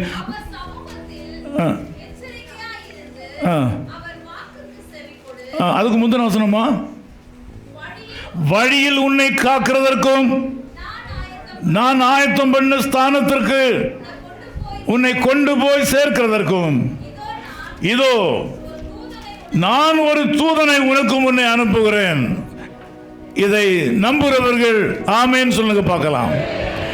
ஆண்டவர் சொல்லுகிறார் இந்த கால வேளையில, God tells in the morning, நான் உன்னை காப்பதற்கும் to protect you, நான் உனக்கு ஆயத்தம் பண்ணி வைத்திருக்கிற ஆசீர்வாதங்களை உனக்கு கொடுப்பதற்கும், to give the blessings which I prepare உனக்கு for உதவி you, செய்ய to help you, ஒரு தூதனை அனுப்புகிறேன். to assist you. I will send a person in ஒரு your life. தூதனை அனுப்புவேன். I will send an angel. ஒரு தூதனை அனுப்புவேன். I will send an angel. தம்பி, உங்களுக்கு ஒரு தூதனை இன்றைக்கு ஆண்டவர் அனுப்புகிறார். Brother, an angel being தம்பி, sent. உங்களுக்கு ஒரு தூதனை ஆண்டவர் அனுப்புகிறார். God is sending an angel to தம்பி, you. தங்கச்சி, ஆண்டவர் உங்களுக்கு ஒரு தூதனை அனுப்புகிறார். God is sending an angel to you, sister. சமீபத்தில் ஒரு அரசாங்க அலுவலகத்துக்கு சென்றிருந்தேன். Recently, I just visited a government. பள்ளிக்கூடத்துக்கு ஒரு உத்தரவு வாங்க வேண்டியதா இருந்தது.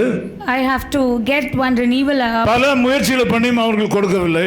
I have taken many effort, but they didn't give. கடைசியாக நான் ஒரு நாள் ஜெபம் பண்ணி விட்டு போனேன். Finally, I prayed and went. நான் அங்கே போய் இருக்கும்போது அந்த அதிகாரி என்னிடத்தில் வெளியே வந்து கேட்டா சொன்னார், When I visited there, the person asked me, நீங்க என்ன நினைச்சிட்டு இருக்கீங்க? what you were thinking? அரசாங்க அரசாங்க அலுவலகம் சொன்னார், விளையாடுறேனமா? Is this playful thing to be when you visit the government's place? பப்ளிக்ல உள்ளவங்க எல்லாம் வந்தோடனே நாங்க உத்தரவுகளை அச்சிட்டு கையில் கொடுத்துடணுமா? Just like that, we cannot grant things. அரசாங்க அலுவலகத்தை பத்தி உங்களுக்கு தெரியுமா? What do you know about government sector? இப்படி பல கேள்விகளை கேட்டார். Like this, many questions being asked. அவர் பார்த்த உத்தியோகம் நான் பார்த்த உத்தியோகத்தை விட 2 மடங்கு கீழே. It was higher than my work, what the man was doing. என்னுடைய வயசை விட சின்ன பையன் மகனுடைய வயசு அவரு. He is a young man like my son. எனக்கு அரசாங்க அலுவலகத்தை பற்றி தெரியாது என்று எனக்கு கற்றுக் கொடுத்தார். He don't know what I don't know about the government sectors. நான் ஒன்றுமே சொல்லவில்லை. I didn't open up anything. ஒன்றுமே சொல்லவில்லை. I didn't say anything. அவர் என்னிடத்தில் திட்டி விட்டு போய்விட்டார். He just shouted and just moved. என் பின்னால இருந்து ஒரு கிளார்க் சொல்லுகிறார். A man behind me, clerk, told. இந்த மனுஷனுடைய சட்டையெல்லாம் பார்த்தா பெரிய மனுஷன் மாதிரி தெரியுது. Look at his appearance, looks very big man. நம்ம ஆளுக்கு சரியா என்ன மாட்டிக்கினாரு. He got caught today nicely. செல்போன்லாம் வச்சிருக்க ரெக்கார்ட் பண்ணி போட்டாருன்னா அவ்வளவுதான் கதை முடிஞ்சு போச்சு. He has mobile when if he records. சொல்லுங்க நான் காதால கேட்கிறேன். I was hearing that. என் அன்பு சகோதரனே சகோதரி, dear beloved sisters and brothers, நீங்கள் நம்புங்கள், நான் சொல்லுகிறதை நம்புங்கள். you have to believe. ஊழியக்காரர்களே, நான் சொல்லுகிறதை நீங்கள் நம்புங்கள். dear pastors, you should believe. நான் ஒரு வார்த்தையும் பேசவில்லை. I didn't say anything. எனக்கு தெரியும் அறியாமல் பேசுகிறான். I know he don't know without anything. யார் இடத்துல பேசுகிறான்னு தெரியாமல் பேசுகிறான். He don't know to whom he is talking. அரசாங்க அலுவலகத்தை பற்றி தெரியாதவன் நினைத்து பேசிக் கொண்டிருக்கிறான். He is thinking I don't know anything about government sector. அரசாங்க அலுவலகத்தில் என்னென்ன நடக்கிறது, என்னென்ன செய்யலாம் என்பது தெரியாத மாதிரி நினைத்து பேசிக் கொண்டிருக்கிறான். I know he don't know that I don't know about the government sectors, what happens in the நன்றாக கவனியுங்கள். Please listen carefully. நான் வெளியே வந்து உட்கார்ந்திருந்தேன். When I came out and sat, அப்பொழுது ஒரு பியூன் வந்து சொன்னார், சார் அவர்தான் உங்களை திட்டிட்டாரு, ஏன் சார் உட்கார்ந்து போங்க சார் என்று சொன்னார். the peon said he scolded, still you are sitting here. நான் சொன்னேன் ஒரு ஆள் வரணும்னு சொன்னேன். I said one person should come. பயந்துட்டான். He ஒரு ஆள் வர feared. ஒரு ஆள் வர வேண்டியதுக்காக வெயிட் பண்ணிட்டு இருக்கேன்னு சொன்னேன். I told him I was waiting for a person to come here. அவன் நேரா ஆபீஸ்ல போய் சொல்லிட்டான், யாரோ வருவாங்களாம் வெயிட் பண்ணிட்டு இருக்காருன்னு. He conveyed the same, someone is going to come here. நான் ஜெபம் பண்ணினேன். I was praying. நான் ஜெபம் பண்ணினேன். I was praying. தம்பி நான் ஜெபம் பண்ணினேன். I was praying, brother. இதே பாணியை நீங்கள் கடைபிடிப்பீர்களானால் உலகத்தில் அசாதாரணமான காரியங்கள் நீங்கள் எந்த நேரத்திலும் செய்து முடிக்க முடியும். If you follow the same method which I followed, you can do great things. நான் ஜெபம் பண்ணினேன். I was praying. ஆண்டவரே நீர் தம்முடைய தூதனை அனுப்பும். I prayed to God, God please send your angel. நீ ஆபத்தில் இருக்கும்போது என்னுடைய தூதர்கள் உன்னை தூக்கி சுமப்பாள் என்று சங்கீதம் 91 சொல்லி இருக்கிறீர்களா? God, you said when I am in distress, you will send an angel to protect me. யாத்திராகமம் 23 அதிகாரத்தில் 21 அதிக வசனங்களிலே நான் ஒரு தூதனை அனுப்புவேன் சொன்னீர்களா? In Exodus chapter 23 verse 20 says, I will send an angel. என்னுடைய தூதன் எங்கே? Where is my angel? என்னுடைய தூதன் எங்கே? Where is my angel? நான் என்னுடைய தூதனை அழைத்தேன். I called my angel. எனக்கு கொடுக்கப்பட்ட தூதனே இங்கே வாரும். I called my angel, those who are என்னை கவனியுங்கள். Please listen. பவானி என்ன கவனிமா? Listen. சிஸ்டர் நல்லா கவனிங்கம்மா. Listen sister. தம்பி என்ன நல்லா கவனிங்க. Please listen brother. நான் நொந்து போனேன். I was very upset. பள்ளிக்கூடம் நடத்தணுமா? எதுக்கு நடத்தணும்? எனக்கு என்ன லாபம் இருக்கிறது Why should I run school? What's the benefit? ஆனால் நான் அந்த நேரத்தில் ஜெபம் பண்ணினேன். But I prayed to God. என்னுடைய தூதனை அழைத்தேன். I called the angel. இங்க வாப்பா. Come here. இயேசு கிறிஸ்து நாமத்தில் எனக்கு கொடுக்கப்பட்ட தூதனை இங்க வாப்பா. I called him in the name of Jesus. நீர் வாரும். You come. நீர் போக வேண்டும். You should go. ஒருவர் வருவார்னு சொல்லி அனுப்பினேன் அல்லவா? அவர் பயந்து கொண்டிருக்கிறார்.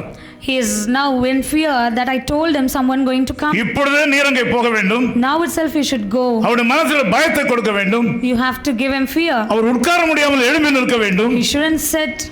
அவர் இப்பொழுது பாத்ரூம் போவது போல இங்க வர வேண்டும். He should come out. என்னை பார்த்து பேச வேண்டும். He should look at me and talk. Sir உட்காருங்க சார், ஆர்டரை வாங்கி கொண்டு போ என்று சொல்ல வேண்டும் என்று சொன்னேன். He should sit. He should ask me to get the order. எங்கேயோ யாருடைய வாழ்க்கையில் நடந்த ஒரு சம்பவம் அல்ல இது.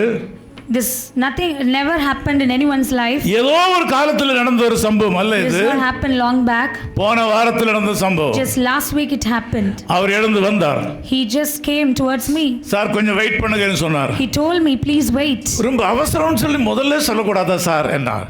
He told if it's emergency first itself you would have not informed. அவசரம் இல்லைன்னு சொன்னேனா?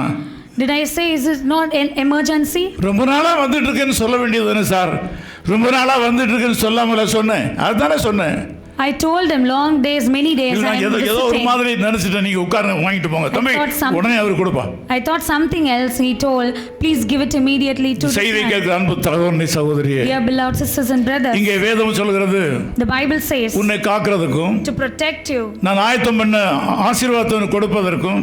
To give the blessings which I prepared for you. நான் ஒரு தூதனை உனக்கு அனுப்புகிறேன். Now I am sending an angel. நீங்கள் இந்த ஆலயத்தை விட்டு போகும்போது. When you go out of this place. நீங்கள் உங்களுக்கு தேவன் கொடுத்திருக்கிற தூதனை கூட்டிக் கொண்டு போக You வேண்டும். will take the angel along with you. ஆனால் அந்த தூதன் உங்களுக்கு பணிவிடை செய்ய வேண்டும். ஆனால் ஒரே ஒரு condition. There is a condition if the angel, if you want, make him to do something. அடுத்த வசனத்தை கொஞ்சம் படிக்குமா? Please read the next verse. அவர் சமூகத்தில் எச்சரிக்கையா இருந்து அவர் வாக்குக்கு செவி கொடு. அல்லேலூயா சொல்லுமா? Hallelujah. அவர் தேவ சமூகத்தில் எச்சரிக்கையா இருந்து அவருடைய வாக்குக்கு செவி கொடு. Pay careful attention to him and obey his voice. மாற்றி சொன்னால் If we change, அவருடைய வார்த்தைக்கு செவி கொடுக்காமல் எச்சரிக்கை இல்லாமல் இருந்தால் இந்த தூதன் செயல்பட மாட்டான்.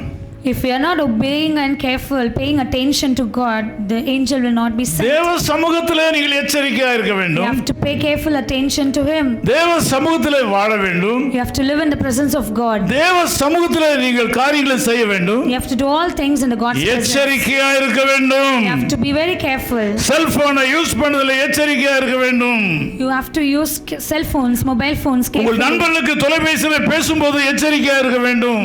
You have to be very careful when you உங்கள் talk. உறவுகளிலே எச்சரிக்கையா இருக்க வேண்டும். To be careful with your relationship. உங்கள் மனைவிக்கு துரோகம் பண்ணாமல் இருக்க வேண்டும். You should not do bad things for your உங்கள் wife. பிள்ளைகளுக்கு துரோகம் பண்ணாமல் இருக்க வேண்டும். Not do bad things for your children. உங்கள் வேலை செய்கிற இடங்களில் உண்மையுள்ளவர்களா இருக்க வேண்டும். To be true in your workplace.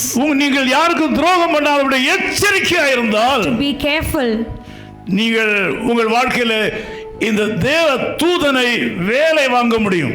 You can just we can make the angel to things or work done. இந்த தேவ தூதனை வேலை வாங்க வேண்டுமானால் You can make him work for you. நீங்கள் எச்சரிக்கையா இருக்க You have வேண்டும். to be careful for that. அவருடைய வார்த்தைக்கு செவி கொடுக்க You வேண்டும். should listen his voice. இன்றைக்கு உங்களுக்கு தேவ வார்த்தை வந்திருக்கிறது. Today God's word sent to you. தேவ ஆவியானவர் உங்களிடத்திலே பேசி இருக்கிறார். Now God spoken to you. உங்கள் வாழ்க்கையிலே ஆண்டவர் பேசி இருக்கிறார். God spoken to you.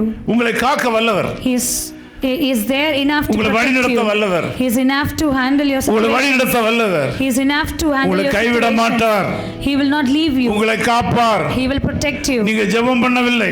You didn't pray. If you didn't நீங்க pray, கேட்கவில்லை. you didn't ask.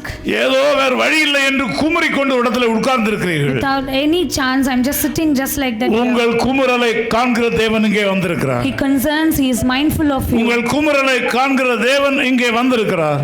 The Lord is there to take care of you. எனக்கு ஜெபமே பண்ண முடியல, எங்க ஜெபம் பண்றது? I don't have time to pray. When will I pray? நீண்ட நாட்களாக என் கஷ்டம் முடிவடையவில்லையே.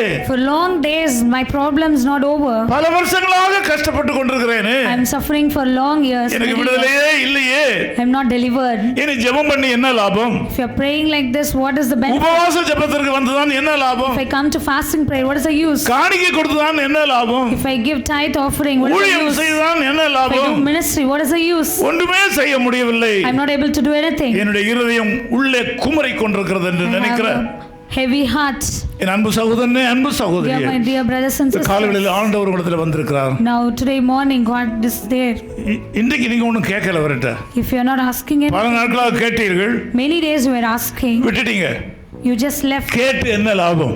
You have given up. கோயிலுக்கு போகலன்னா மனசு கஷ்டமா இருக்கும் என்று நீங்கள் வந்தீர்கள். You came to church. If I know I'm not visiting. ஆனால் ஆண்டவர் உங்கள் வாழ்க்கையின் உபத்திரவங்களுக்கு ஒரு எல்லைக்குறியை வைத்து இந்த நாளிலே உங்களுக்கு அற்புதம் செய்ய ஆரம்பித்திருக்கிறார். Now God is going to end all your sufferings and difficulties. நீங்கள் கீழ்ப்படிய வேண்டும். You have to obey. தேவ சத்தத்துக்கு கீழ்ப்படிய வேண்டும். You should obey God's voice. அவனுக்கு வெட்கமாக இருந்த போதிலும் கூட அந்த எச்சிலை கண்ணில் வைத்துக்கொண்டு எவ்வளோ தூரம் நடந்திருப்பான்னு நம்ம பக்கத்துல எல்லாம் இல்லை, அவன் நடந்து போய் நீண்ட தூரம் நடந்து போய் சீலோவாம் குளத்தில் இயேசு சொன்னபடி கீழ்ப்படிந்தான்.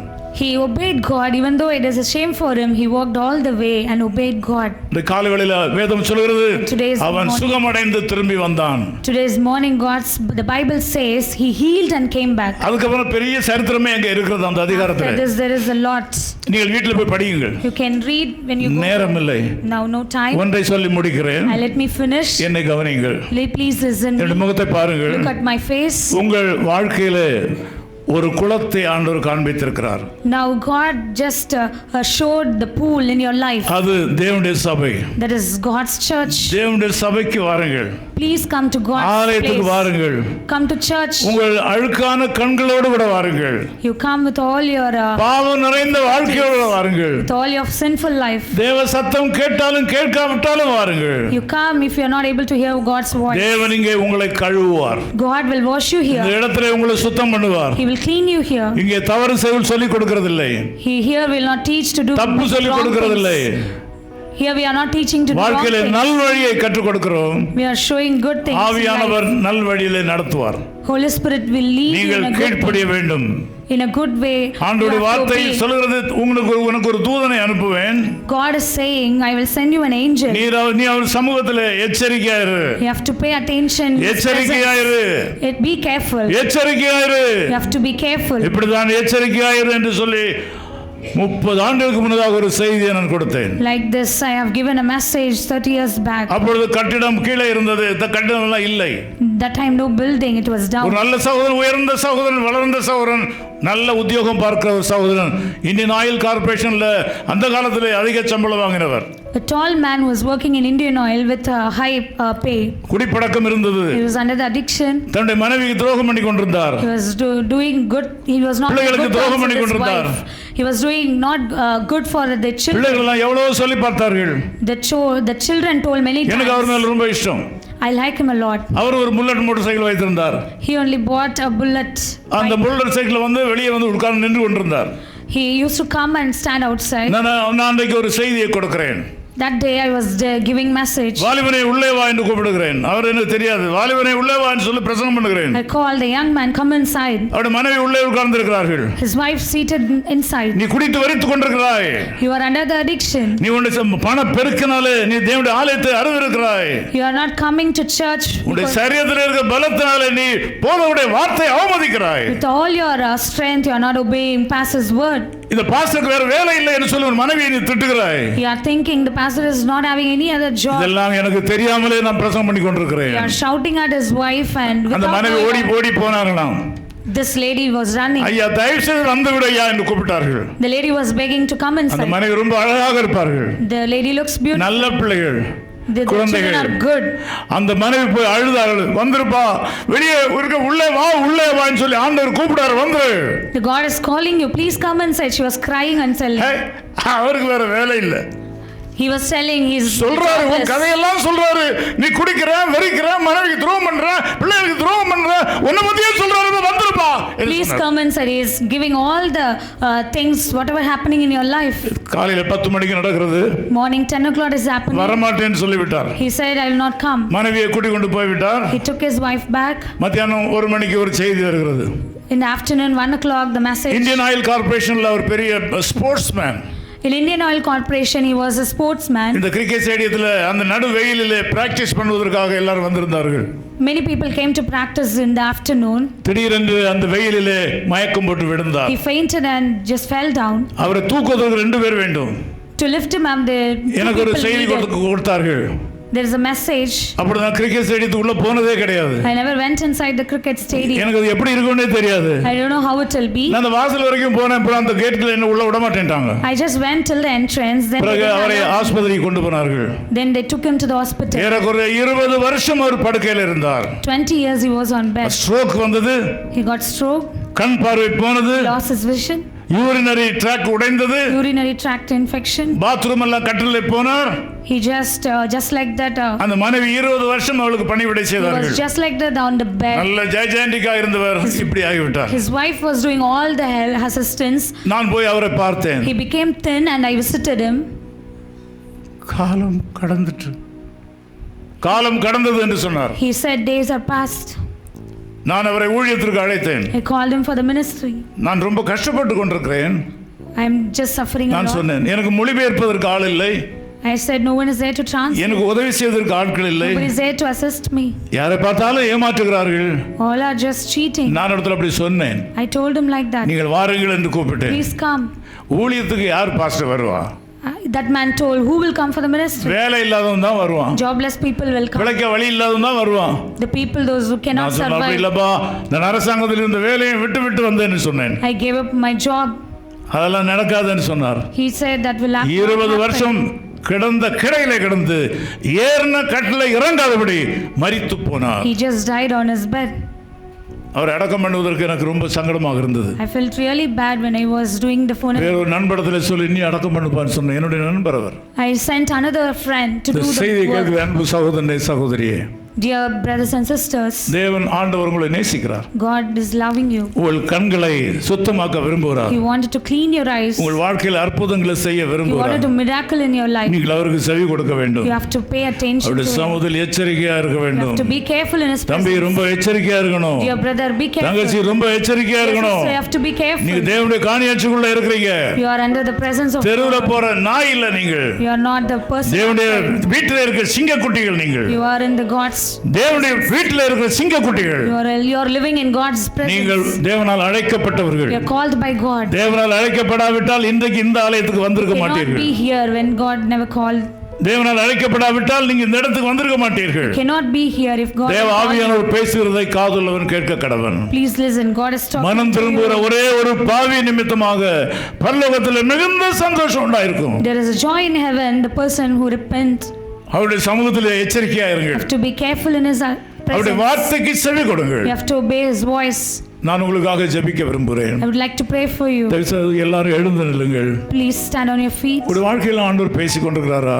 God is talking to you in தயவு your செய்து life. எழுந்து நில்லுங்கள். Please stand up. இன்னும் சில நிமிஷத்துக்குள்ளாக நான் உங்களை அனுப்பிவிடுவேன். Let me finish. என்னுடைய உள்ளம் வியாகுலப்படுகிறது. I am in distress. ஏராளமான மக்கள் ஆண்டவர் அறியாமல் சாராயத்தை நம்பி செத்து போனார்கள். Many people died just because going behind the addiction. அங்கே போதுமான ஊழியக்காரர்கள் இல்லை. There is no enough ministers. அங்கே ஊழியம் செய்ய வாய்ப்பில்லை. There is no chance of doing ministry. அங்கே எங்களோட ஊழியக்காரர்களுக்கு பல கஷ்டங்களை கொடுத்தார்கள். People gave much troubles ஒரு to கொடூரமான pastors. மக்கள் வாழ்கிற இடம் அது. People, terrible people live there. இந்த பகல் வேளையில உங்களுக்கு ஆண்டவர் தம்முடைய சுவிசேஷத்தை கொண்டு வந்திருக்கிறார். God just brought the message to you. உங்களை அவர் நேசிக்கிறார். He is loving you. என்னை அவர் நேசித்ததனால தான் இந்த ஊழியத்திற்கு என்ன அழைத்தார். God loved me and called me to do the ministry. ஊழியம் என்று சொல்வது பஞ்சுமெத்தை அல்ல. It is not an easy job to do ministry. பலவிதமான போராட்டங்களையும் கஷ்டங்களையும் மேற்கொண்டு சந்திக்க வேண்டிய ஒரு பொல்லாத காரியம் இந்த தேவனுடைய ஊழியம் என்று சொல்லப்படுவது. We have to overcome a lot to do the ministry for God. மனம் திரும்ப வேண்டிய இடங்கள் இருக்குமானால் மனம் திரும்புங்கள். If there is a place to repent, you have to. ஆண்டவர் என்னிடத்தில் லேசா பேசி இருக்கிறார். ஆண்டவர் மெதுவா வந்து கதவை தட்டினார் என்று உங்களை யாராவது நினைக்கக்கூடுமானால் இன்றைக்கே மனம் திரும்புங்கள் தம்பி. If you are able to sense God knocked me and touched me, today you have to repent. தங்கச்சி, உங்கள் வாழ்க்கையில் என்னுடைய அறியாமையும் என்னுடைய மீறுதலையும் ஆண்டவர் லேசா சொல்லி இருக்கிறார் என்று நீங்கள் உணர்வீர்களானால் இன்றைக்கே நீங்கள் மனம் திரும்ப வேண்டும். You have to repent if God spoke to you today. இயேசுவிடம் வாருங்கள். Come to Jesus. ஒருவேளை இதுவரையிலும் நீங்கள் ஆண்டவராய் இயேசு கிறிஸ்துவின் நாமத்திலே பிதா குமார பரிசுத்த ஆவியின் நாமத்தினாலே ஞான ஸ்நானம் பெறாதவர்களாக இருந்தால், நீங்கள் முழுக்க ஞான ஸ்நானம் பெறாதவர்களாக இருந்தால், இன்றைக்கு கர்த்தர் உங்களிடத்தில் சொல்கிறார், நீங்கள் ஞான ஸ்நானம் பெற்றுக்கொள்ள வேண்டும். God is telling you have to take baptism. இனி நாட்கள் செல்லாது. Hereafter the days are not possible. என்னுடைய நண்பர் 20 வருஷம் படுக்கையில் இருந்தார். My friend was on bed for 20 years. ஞான ஸ்நானம் எடுக்காமலே மரித்து போனார். Without baptism he died. அவர் என்னிடத்தில் சொன்னார், He told me, என்னை தூக்கி கொண்டு போய் ஏதாவது குளத்தில் மூழ்கடித்து எனக்கு ஞானஸ்நானம் கொடுங்கள் என்று சொன்னார். please take me to somewhere the pool and give baptism. அப்பொழுது மருத்துவர்கள் சொன்னார்கள், தண்ணீரில் போட்டால் செத்து போவார்னு சொன்னார்கள். The doctor said if we are doing like this he will die. இந்த நிலையில் இவரை ஞானஸ்நான தொட்டியில் இறக்கினால் அவர் இறந்து போவார், நீங்கள் கொலை குற்றவாளியாக மாறிவிடுவீர்கள் என்று சொன்னார்கள். If you are doing like this, it is little risky. He will die and you will be in prison. நான் நேசித்த என்னுடைய நண்பனுக்கு நான் உதவ முடியாமல் போய்விட்டது. ஞானஸ்நானம் கொடுக்கவில்லை, அவர் நரகத்திற்கு போய்விட்டார். I was not able to help him, my own friend. I am not able to give baptism. அவருடைய மனைவி பிள்ளைகள் எல்லாம் விட்டு போய்விட்டார். He left his home. இந்த பகல் வேளையிலே நீங்கள் தேவனுக்கு கீழ்ப்படுகிற விஷயத்தில் ஏதாகிலும் ஒரு தடை இருக்குமானால் அதிலிருந்து வெளியே வாருங்கள். If there is any hindrance in your life, you have to come out of it and accept God. ஒருவேளை உங்கள் கணவன் கூட பரவாயில்லை, நீ எப்படியாவது போ என்று உன்னை விட்டுருக்கலாம். If your husband just made you to go just like that. ஒருவேளை உங்கள் மனைவி உங்களுடைய தவறுகளை கண்டுகொள்ளாமல் இருக்கலாம். Maybe your wife may not taken care of your mistakes. உங்களுடைய பிள்ளைகள் உன்னை கை விட்டுருக்கலாம், பரவாயில்ல அப்பா தப்பு பண்ணுகிறான்னு சொல்லி. Maybe your children would have given up, your father is doing like this. அம்மா தப்பு பண்ணுகிறாள் என்று சொல்லி பிள்ளைகள் விட்டு விடலாம். Maybe the children would have given up just like that. 30 ஆண்டுகளுக்கு முன்னதாக நம்முடைய ஏரியாவில் பெண்கள் எல்லாம் கூடி இருந்து குடித்து கொண்டிருப்பார்கள். 30 years back, the women will gather and just take the liquors. நான் அவர்களுக்கு சுவிசேஷம் சொன்னேன். I used to say the gospel. அவர்கள் எல்லாரும் ஒவ்வொன்றாக ஆண்டவராய் இயேசு கிறிஸ்துவை ஏற்றுக்கொண்டார்கள். One by one they accepted God Jesus. இந்த செய்தியை கேட்கிற அன்பு சகோதரனே சகோதரியே, dear sisters and brothers, இயேசுவிடம் வாருங்கள். come to Jesus. மனம் திரும்புங்கள். Repent. ஆண்டவரிடத்தில் அடி வாங்கினால் திருப்பி தலை தூக்கவே முடியாது. If God punishes, none can come back. அடிக்கடி கடிந்து கொள்ளப்பட்டும் Often God punishes. தன்னுடைய பிடரியை, தன்னுடைய கழுத்தை கடினப்படுத்துகிறவன் எந்த விதமான சகாயமின்றி சடுதிலே நாசமடைவான் என்று வேதம் சொல்கிறது. The one who hardens his heart and not willing to obey God, they will. அந்த நிலை நம்முடைய குடும்பங்களில் வரக்கூடாது. That should not come to your life. இன்றைக்கு ஆண்டவர் உங்களை நேசிக்கிறார். That should not come to your family. நேசிக்கிற God loves நேரம் you. இன்பமானது. God loves you. பாசத்தின் நேரம் புனிதமானது. The God's love is very pure. இயேசு நம்மிடத்தில் வந்து நம்மை நேசிப்பது பெரிய பாக்கியம். It is privilege when God comes to us and loves us. நீங்கள் ஞானஸ்நானம் எடுத்தும் நீங்கள் பாவத்தில் வாழ்வீர்களானால் இன்றைக்கே மனம் திரும்புங்கள். Even though if you have taken baptism and living in the sinful life, you have to கடைசியாக ஒன்றை repent. சொல்கிறேன். The last I'm telling, நீங்கள் யாராவது பிதா குமாரன் பரிசுத்த ஆவியின் நாமத்தினாலே ஞானஸ்நானம் எடுக்காதவர்கள் 14 வயதுக்கு மேலே உள்ளவர்கள் இருந்தால் நீங்கள் இன்றைக்கே நீங்கள் ஞானஸ்நானத்தை உங்களை ஒப்புக் கொடுக்க வேண்டும் என்று கர்த்தர் வலியுறுத்துகிறார். you have to come forward. If you have not taken baptism 14 years above, please come forward and submit yourself for God. இதுவரையிலும் ஞானஸ்நானம் எடுக்கவில்லை என்று நீங்கள் உங்கள் வாழ்க்கையிலே நாட்களை கடத்தி கொண்டிருப்பீர்களானால் நீங்கள் இன்றைக்கே தீர்மானிக்க வேண்டும். You have to take decision. உங்களுக்கு ஒரு தூதனை அனுப்புவார். God will send an angel உங்களை ஆசீர்வதிப்பார். to bless you. சும்மா இருந்த கண் தெரியாத மனிதனிடத்திலே போய் இயேசுவே போய் அவனை கூப்பிட்டு சுகப்படுத்தினார். God voluntarily healed the blind man from birth.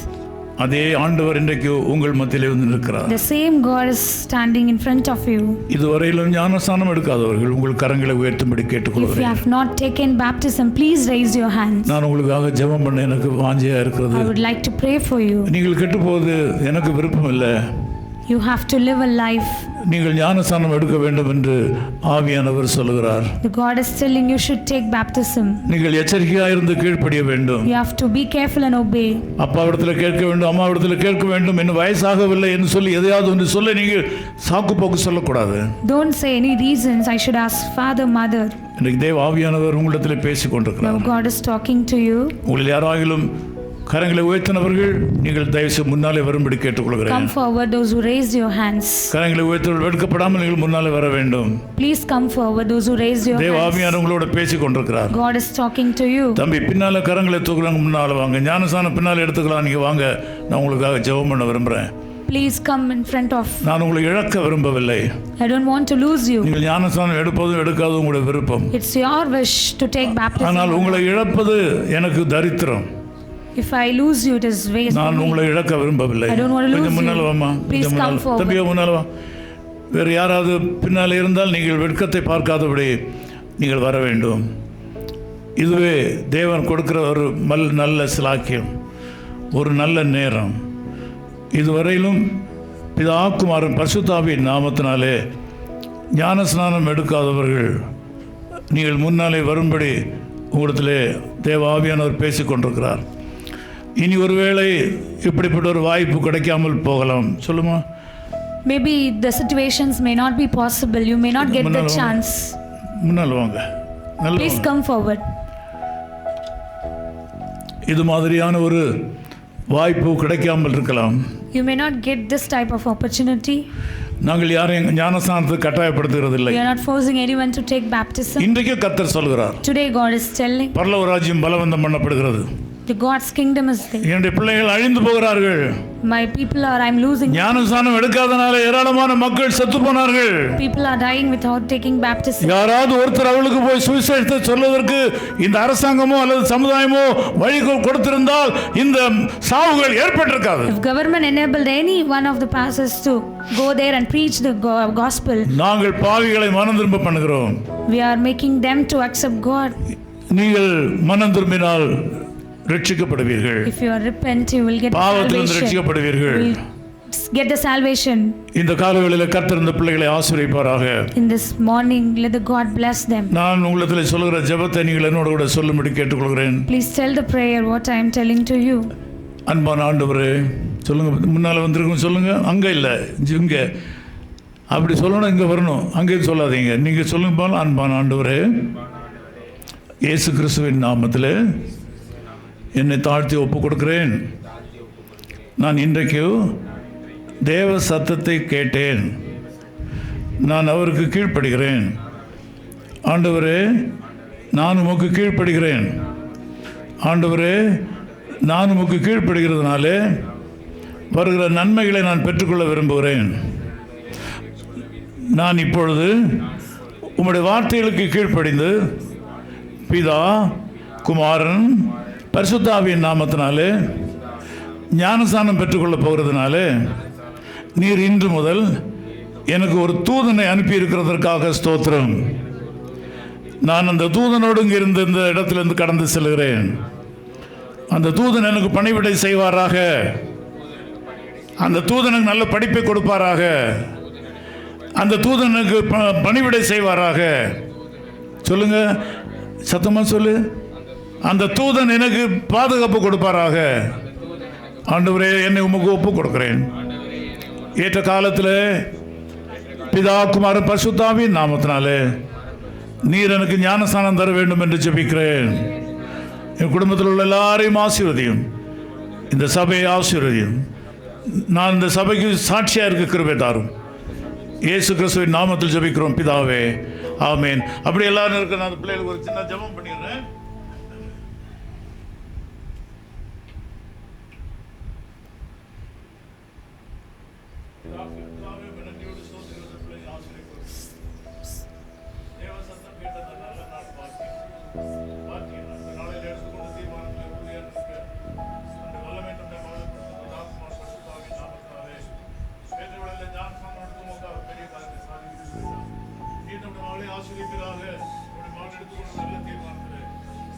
ஈடுபாடு இருக்கிறது எனக்கு தெரியும்.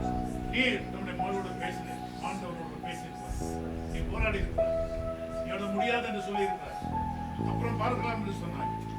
ஆண்டவர் உன்னை கரம் பிடித்து அழைத்துக் கொண்டு வந்திருக்கிறார். நீ அவருடைய அன்பின் பாதைக்குள்ள நிற்பாயானால் நான் உன்னை வாதாக்காமல் தலையாக்குவேன். நீ கீழாகாமல் மேலாகாய். இதே சபையிலே மிகவும் கீழ் நிலையிலே இருக்கிற உன்னை இந்த சபையிலே உயர்தர குழந்தையாக, உயர்தர வாக்கியவாதியாக, உயர்ந்த நபராக, அந்தஸ்தில உயர்ந்த நபராக மாற்ற என்று கற்றுக் நீ ஆண்டவருக்கு கீழ்ப்படி எச்சரிக்கையா இருக்கு. அவர் கீழ்ப்படியும் போது உனக்கு நன்மை உண்டாகும். ஆண்டவரே, இதோட மகளை ஆசீர்வதிக்கிறார். தந்த தெய்வீக வல்லமையை பிடிப்பதாக மாறாத அபிஷேகம் தன்னோட மகளை தாங்குவதாக. உமக்காக பெரிய காரியங்களை செய்ய தீர்மானித்து உறுதியாய் எடுத்த தீர்மானத்தில் இருக்கும்படி கற்றுக் கிருபை செய்வதாக. நீ தன்னுடைய மகனை ஆசீர்வதிப்பதாக, தன்னுடைய கிருபையை கொடுப்பதாக, தன்னுடைய தெய்வீக வல்லமையை பிடிப்பதாக. மாறாத அபிஷேகத்தின் கரத்தோட மகளை தாங்குவதாக. ஆண்டவர் வாழ்க்கையில வர வேண்டிய நன்மைகளாக வந்து சேர்ப்படி அதன் மூலமாக அவர் தலை நிமிர்ந்து இந்த சொசைட்டியில் வாழும்படி கர்த்தர் கிருபைத்தார். ஆண்டவர் உனக்காக ஆயத்து பண்ணி வைத்திருக்கிற ஆசீர்வாதங்களை நம்மை நீங்கள் காணவில்லை, உலகத்தில் யாரும் காணவில்லை, எந்த செவியும் கேட்கவில்லை. உமக்காக ஒரு பெரிய மேன்மையான ஆசீர்வாதம் கர்த்தரால் பாதுகாக்கப்பட்டிருக்கிறது. ஏற்ற வேளையில் ஆண்டு வைத்து பிடிக்கும் ஒரு பலத்த கைக்குள் அடங்கியிருப்பீராக என்று கர்த்தர் சொல்கிறார். ஆண்டவரிடத்தில் பேசினார். தேவ சத்தம் கேட்ட மனிதர்களில் நீரும் ஒருவர். தேவ சத்தம் கேட்ட மனிதர்களிலே உங்கள் போராட்டத்தில் பேசுகிற அதே சத்தம் உள்ளத்தில் என்னைக்கு பேசியிருக்கிறது. நீ பாக்கியவான் என்று கர்த்தர் சொல்கிறார். நீ பாக்கியவான் சொல்கிறார். உனக்காக தேவன் பெரிய காரியங்களை வைத்திருக்கிறார். உயர்ந்த கல்வி, உயர்ந்த ஞானம், செல்வங்கள், ஆசீர்வாதங்கள் பலவற்றை கொண்டு வந்து அதனை கொடுத்து உன்னுடைய குடும்பத்துக்கு போஷகனாயிருப்பாய் என்று ஆவியானவர் சொல்கிறார். உன்னுடைய கையினாலே ஏராளமான ஏழை மக்கள் போஷிக்கப்படுவார்கள். உன்னுடைய கையினால ஏராளமான ஊழியர்கள் தாக்கப்படும். ஏராளமான ஊழியக்காரர்களுடைய கையினாலே சாப்பிடுவார்கள். ஆண்டவரே, இந்த ஆசீர்வாதத்தை தம்முடைய மகனுக்கு கொடுத்ததற்காக ஸ்தோத்திரம். வருங்கால ஆசீர்வாதமா இருப்பதாக சுகமான கிருபை தீர்க்காய்த்தார். இயேசு கிறிஸ்துவின் நாமத்தில் ஜெபிக்கிறோம் பிதாவே. ஆண்டவர் உங்களை ஆசீர்வதிப்பாராக. Thank you. God bless you.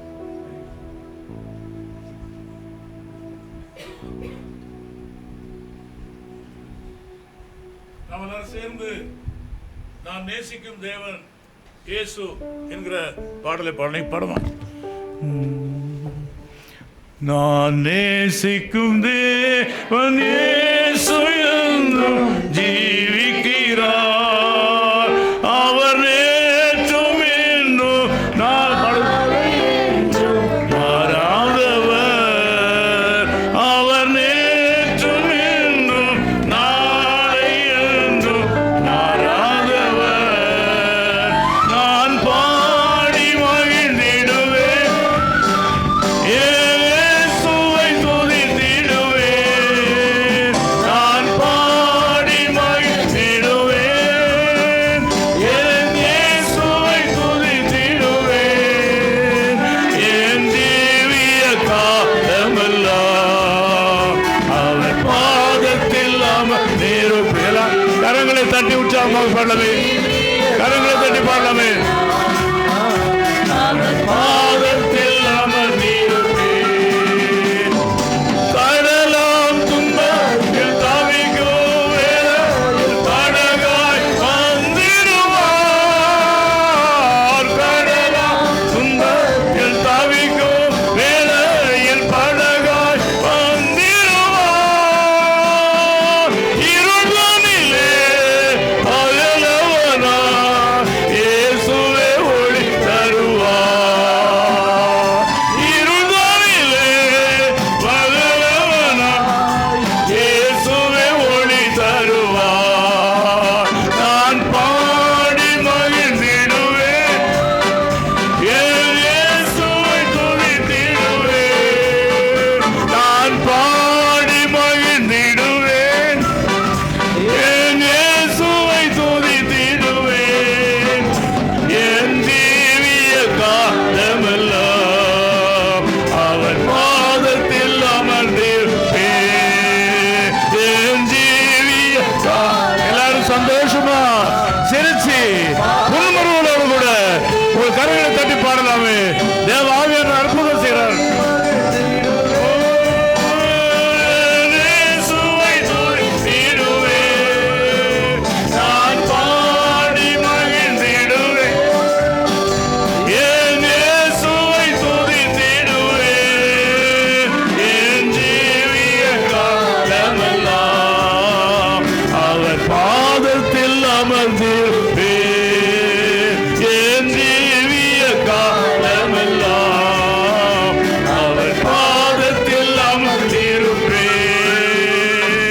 பாவ நோயாலே வாடும் நேரத்தில் மருத்துவராகிடுவார். பாவ நோயாலே வாடும் வேளையில் மருத்துவராகிடுவார். மயங்கிவிடும் பசித்தனிலே மன்னாவை தந்திடுவார். மயங்கிவிடும் பசித்தனிலே மன்னாவை தந்திடுவார். நான் பாடி மகிழ்ந்திடுவேன், என் இயேசுவை துதித்திடுவேன். நான் பாடி மகிழ்ந்திடுவேன், என் இயேசுவை துதித்திடுவேன். என் ஜீவிய காலமெல்லாம் அவர் பாதத்தில் அமர்ந்திருப்பேன். என்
நேசபிதாவே உம்மை நன்றியோடு ஸ்தோத்திரிக்கிறோம். Thank you, Lord, for this day, Lord.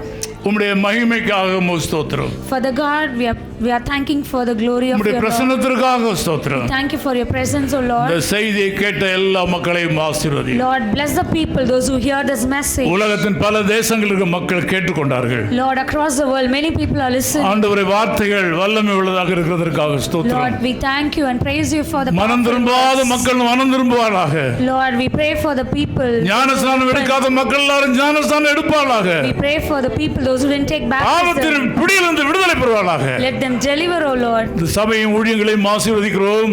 Lord, bless the ministries of உம்முடைய the வல்லமையை church. நிரப்பும். Let your presence lead இந்த us. சபையில ஊழியம் செய்கிற எல்லா ஊழியக்காரர்களையும் ஆசீர்வதியும். Lord, bless the pastors, those who are working in the குடும்பங்களை ஆசீர்வதியும். Lord, bless the family. நீர் தம்முடைய நாமத்தை மகிமைப்படுத்தும். Lord, let your glorify. இன்றைக்கு ஞானஸ்நானத்தை ஒப்பு கொடுத்த மக்களை ஆசீர்வதியும். Lord, bless the people, those who came forward to இந்த take சபையில் baptism. இந்த சபையில மாத்திரமல்ல, Not only in this church. இதர இடங்களில் இந்த செய்தியை பார்த்து மனம் திரும்பி ஞானஸ்நானத்தை ஒப்பு கொடுத்த எல்லா மக்களையும் ஆசீர்வதித்து அவர்கள் சபைகளிலே போய் ஞானஸ்நானம் எடுக்கட்டும். Lord, bless the people outside, those who repent and want to take baptism. இயேசு கிறிஸ்துவின் நாமத்தில் ஜெபிக்கிறோம் In பிதாவே. Jesus' name we pray. ஆமென். என் ஆத்துமாவே கர்த்தரை ஸ்தோத்திரி, என் முழு உள்ளமே அவருடைய பரிசுத்த நாமத்தை ஸ்தோத்திரி. என் ஆத்துமாவே கர்த்தரை ஸ்தோத்திரி, அவர் செய்த சகல உபகாரங்களை மறவாதே. அவர் உன் அக்கிரமங்களை எல்லாம் மன்னித்து உன் நோய்களை எல்லாம் குணமாக்கி உன் பிராணனை அழிவுக்கு விலக்கி மீட்டு உன்னை கிருபையினாலும் இரக்கங்களினாலும் முடிசூட்டி நன்மையினாலும் உன் வாயை திருப்தி ஆக்குகிறார். கழுகுக்கு சமானமாய் உன் வயது திரும்ப வாழ வயது போலாகிறது. ஆமீன். நம்முடைய கர்த்தராகிய இயேசு கிறிஸ்துவனுடைய கிருபையும் பிதாவாகிய தேவனுடைய அன்பும் பரிசுத்த ஆவியானவருடைய மனோகர ஐக்கியமும் உங்கள் அனைவரோடும் உங்கள் குடும்பங்களோடும் இன்றும் சதா காலங்களிலும் இருப்பதாக. ஆமென். ஓ தேவனுக்கு மகிமை, தூக்கி எடுத்தார் என்னை, தூக்கி எடுத்தார் இயேசு. தாம் கரத்தை நீட்டி ரட்சித்தார்.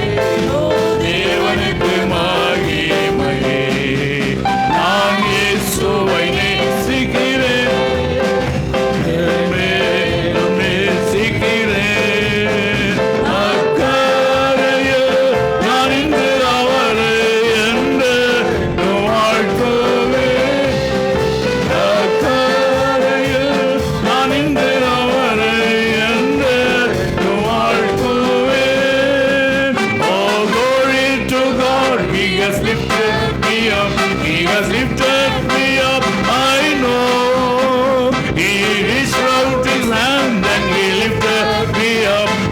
That's why I love him so.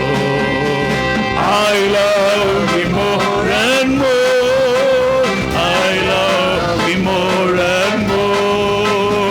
And when I stand upon the other shore, I praise him more and more. And when I stand upon the other shore, I praise him more and more. ஹல்லேலூயா, ஹல்லேலூயா, ஹல்லேலூயா. ஆண்டவர் உங்களை ஆசீர்வதிப்பாராக. நான் சொன்ன செய்தியை நீங்கள் ஞாபகத்தில் வைத்துக் கொள்ளுங்கள். நீங்கள் கர்த்தருக்கு பிரியமானதை செய்ய வேண்டும். கர்த்தருக்கு பிரியமானதை செய்தால் தேவன் உங்களுக்கு ஒரு தூதனை உங்களோடு கூட அனுப்புவார். நீங்கள் உங்கள் தூதனுக்கு வேலை கொடுத்து பாருங்கள். இந்த வாரத்தில் உங்களுக்கு கொடுக்கப்பட்டிருக்கிற தூதனை நீங்கள் வேலை வாங்க வேண்டும். நீங்கள் கர்த்தருக்கு பிரியமானதை செய்தால், கர்த்தருக்கு பிரியமான காரியங்களை செய்ய எச்சரிக்கையாக இருந்தால் தேவன் உங்களுக்கு கொடுத்திருக்கிற தூதன் உங்களுக்கு பணிவிடை செய்வார். ஹல்லேலூயா, ஆமென்.